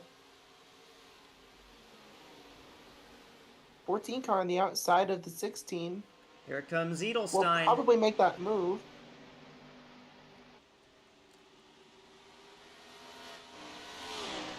And Edelstein will take this one away. Takes the 2nd spot from Hazelhart. Vinny Schultz now cleared Reynolds for 4th.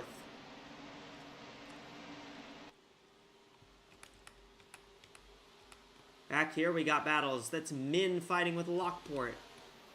Estrada's kind of slipped back here. There is Abby Buchanan up into 10th. Schultz is going to take 3rd from Hazelhart. Yeah, Hazelhart struggling. Got past for 2nd, got past for 3rd. Soon for 4th, perhaps, if the 95 there can make a move.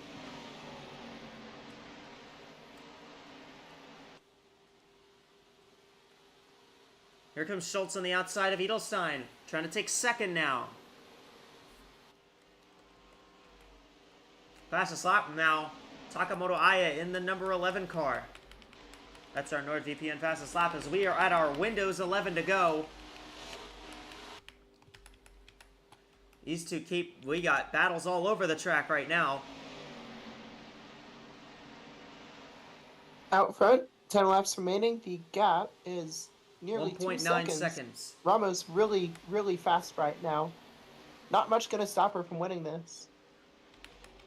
Whoa, this 95 and 16 nearly made contact there.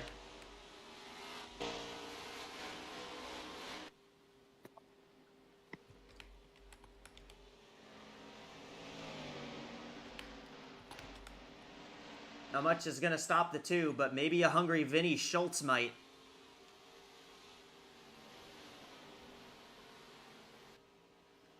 This car looks really fast right now.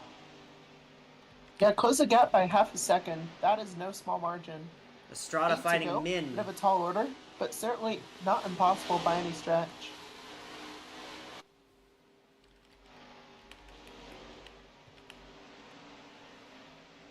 Closed it again, under a second now. Schultz is closing it down. 8 laps to go. And that was another half a second. Went from 1.92, 1.42, 0.92. That car's on rails. What'll it be with 7 to go?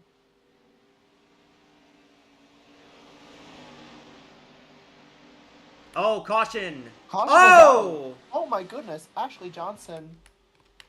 What an awkward and terrible position for that car to be in.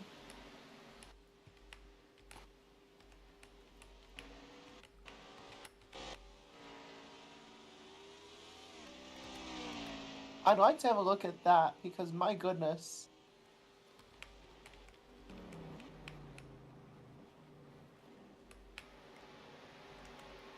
Free pass is going to be the 45 of Liz Roberts.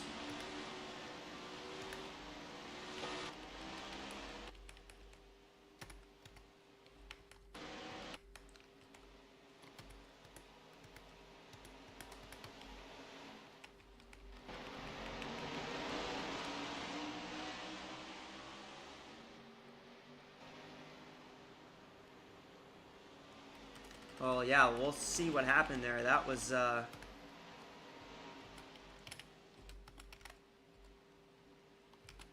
To put it kindly, that was quite the sight to come back to, I have to say. And what on earth happened to Ashley Johnson? We will need a replay. Probably got forced into the wall or something.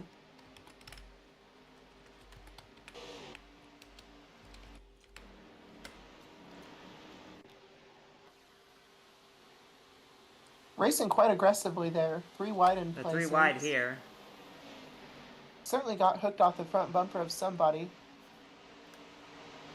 Johnson with fresher tires, do note. Oh, it's Fitzmaurice. Clear to Jeez. oh my goodness. Hageman. Hageman got launched, rear end off the ground. Fitzmaurice Kept spun going. around. And Johnson just got firewalled into the wall, basically.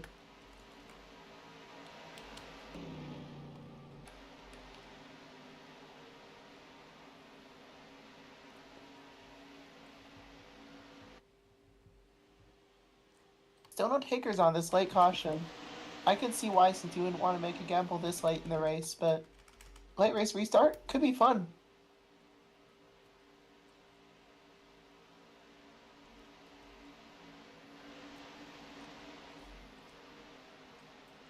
Well,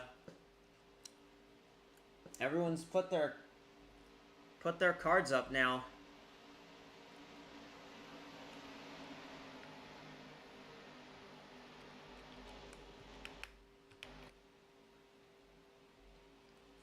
I think we're gonna be going green next time, so we'll be green with 3 laps to go. We'll have a 3-lap run to the finish in this one.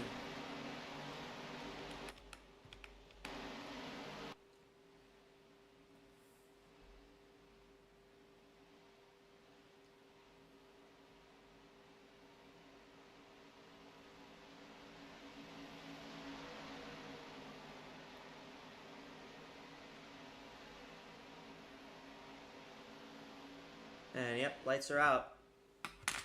So it'll be Ramos, Schultz, Edelstein, Reynolds, Azelhart, Estrada, Buchanan, Min, Lockport, Andresen.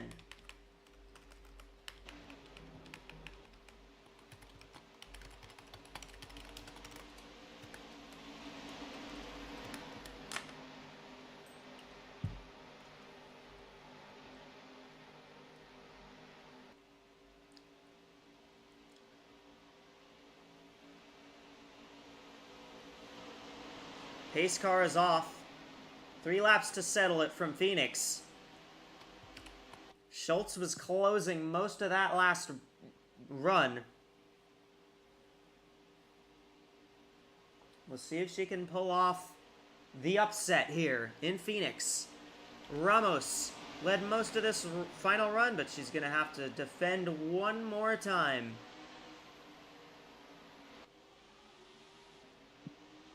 Green flag. Free to go. 3 laps to go. Ramos not getting away particularly strong. Look at the 95 making a move on the inside. 95 trying to take 3rd on the inside lane.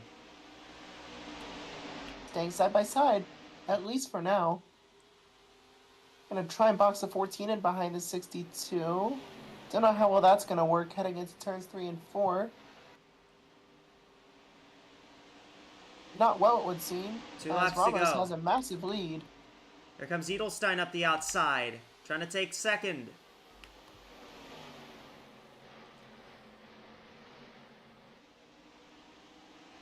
And will take it with ease. Whoa, no, maybe with the not with wall. these. Got the wall.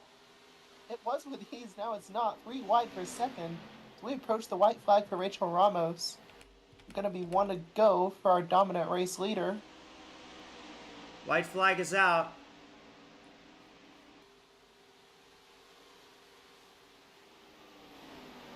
Edelstein Schultz still still on holding. the inside of Edelstein. Maybe the move for second can be made more smoothly this time. Off the Yeah, it'll corner be it much more was. smooth there. It'll be Rachel Ramos who's going to drive away and take the victory in Phoenix. Ramos wins in the Valley of the Sun. Rachel Ramos wins at Phoenix.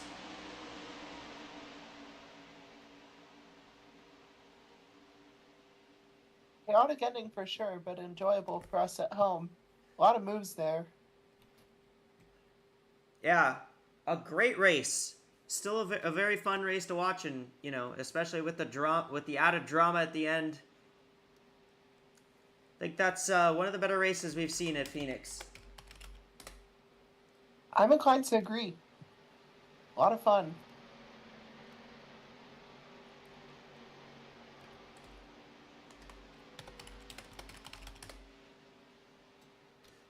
So, you know, with that in mind, what do you think we're going to see for the Cup race tomorrow? Do you think it'll be, anything, you know, particularly exciting? Think we're going to see more of this, or, you think we might see something different in that one? Well, I think the cars being bigger is going to make passing a bit more challenging, but in terms of just demand on the tires, that's going to be a lot of fun to watch. Strategy is going to be fun to watch, and will the outside be as good in those cars as it will be in these? Gonna be fun, I think. All right, well, we're going to send you back to the studio for the post-race recap here. Russia Rena, take it away here from Phoenix. Good evening, everyone. Welcome back to the studio for our post-race coverage here. After the conclusion of the Desert Diamond 200 at Phoenix Raceway, part of the AWSCO Snapdragon Continental Series, Rachel Ramos wins after a pretty dominant second half of the race, despite a few late cautions there. She's able to pull away pretty much every time and maintain a good lead over the rest of the field. And enjoyed here once again by Rena, who's here in the studio now. So go ahead. What did you think of the race? Hey, yeah. I mean, I thought today was pretty interesting. I thought it was a pretty dominant day. I mean, I think if I counted right, we had maybe 4 leaders on track. 2 of those obviously out of the race. I think there's a lot of interesting stories you can take away from this. Rachel Ramos obviously coming home with a really important win for that team. They've definitely had their struggles this season, especially around Daytona and the penalties. And Ramos, of course, struggled in the early part of this race, hit the wall pretty hard, managed to get that car back up and running well, and I don't think she ever really lost it. Ran second most of the race, came home, managed to get around Reynolds and strategy, and Rachel Ramos definitely was the fastest car at the second half of this one. I think there's a lot you can take from this top 10. Really interesting, especially this top 5. Kind of a lot of drivers like Katja Nittelstein, Vinny Schultz, Chizzy Min. Those 3 were not really in that contention for most of today. But I mean, Vinny Schultz obviously coming off of a first, not start, but first appearance in the Cups in the Windows Cup Series. Katja Nittelstein came home in second. Very strong comeback run from that team. Chizzy Min obviously qualified up there, but fell back for a while. Came back, finished 4th. Reynolds gonna keep running away with the points lead there with a 5th place finish. I mean, you can follow the narratives for everybody all the way down. It's just a lot of building on what we've already built this season. And I mean, I think he could. We talked about too some of the I talked about, especially in that pre-race, talking about drivers, the ones you aren't paying attention to are often the ones that surprise you. I think you're looking at drivers like Shizzy, man. Even Leah Azelhart was in contention for the win there. Ended up 7th. Stella Arcadia, I mean, I don't even think we mentioned her name in the pre-race show, and she finished 8th. Chris Anderson was running 2nd for a little bit there after pit stops, and eventually fell back, but still comes home with a pretty strong top 10. So, I mean, do you have anybody that stands out to you here? Yeah, I mean, I think, you got it right with Arcadia. She was the kind of the dark horse in today's race. Nobody really mentioned her, and, whenever she's been on track, she's been running okay, I think, and it's probably the best performance we've seen from her all year was, at running top 10 all day, managed to bring it home in 8th place, so very good run for that 51 team. We got some good runs across the rest of the top 20 as well. That 59 of Abby Buchanan getting another top 10, making it 2 top 10, making it a double top 10 for the Appalachia team there. So good runs all around for them. Naomi Davenport in 11th as well. I think that's her 2nd top 10 of the season. I'll have to double check. Yeah. Oh, sorry. I should say, well, it's not her 2nd top 10 because she missed out on it, but that's her 3rd top 20. That's the 2nd time she finished just outside in 11th. So, good finishes. Another good finish for her. There's another one of the drivers, another one of those drivers that seems to run pretty well whenever she's on track. But yeah, Liza Evergain with a decent 15th place. Didn't show up, even though she started out back, she was able to move up front a little bit, bit by bit over time, and yeah, I think that just kind of shows the nature of the racing here. It's definitely a lot more methodical, and maybe that qualifying position does matter quite a bit for quite a few of these drivers. And yeah, I think it definitely. Sorry, good. No, I was gonna say that I'd probably expect more of the same for the Cup race tomorrow as well. Yeah, definitely. I think Hala Zukovic, who won the pole for the Phoenix race in the Windows Cup Series, is definitely going to have a good path ahead of her to get a good finish, if not a win. Looking at a couple of the underrated runs I think we saw today, very, very quiet. Brenda Davis, I mean, got almost completely wrecked by Reina Munoz, ended up in 20th, so good comeback from Davis. Mayumi Moriyama, who didn't spend a single lap in the top 10 all day, ends up finishing in 12th.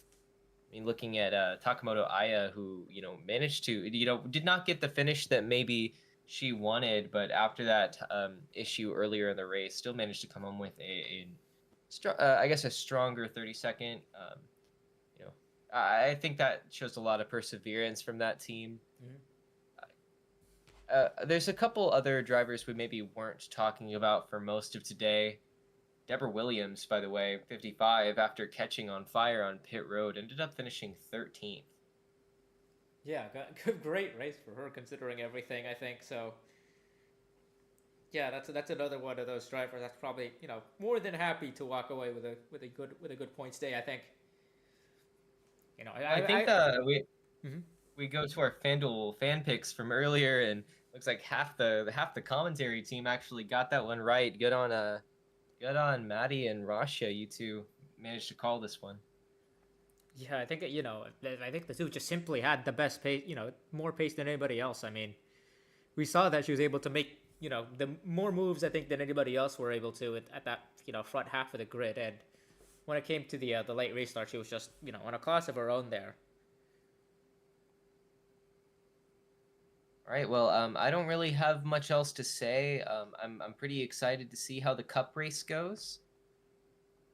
Phoenix is a pretty interesting track, and maybe it's not as action packed as some of our other stops in the schedule, but I think you see a different kind of racing here that you can't really get anywhere else, and happy to see AWSCO put on a decent show for the fans tonight. Yeah, definitely. All right, with that in mind, I wonder if well, here we go. I think we're getting our signal back from the booth. We'll hand it back over to Echo for our closing statements here. Go on ahead. Yeah, pretty interesting race to say the least about that one. I thought it was quite fun, and I'm honestly excited for what Cup is going to bring us tomorrow. Phoenix races very well under the lights. I just love the aesthetic of this track under the lights, and I'm so glad that we're able to run here under the bright lights. And you know, I would be remiss if I didn't talk about our upcoming races, because next week we're at a fast track here in the another fast track in the Southwest. We're going to the Texas Motor Speedway. That one's going to be a fun race. It will be, you know, it's a 500 mile for Cup, and it's a 300 miler for this Continental Series. I'm excited for that one too. But on behalf of everyone else here, for Maddie, for Rena, and for Russia, I'm Echo. Thank you guys so much for joining us here. Congrats to Rachel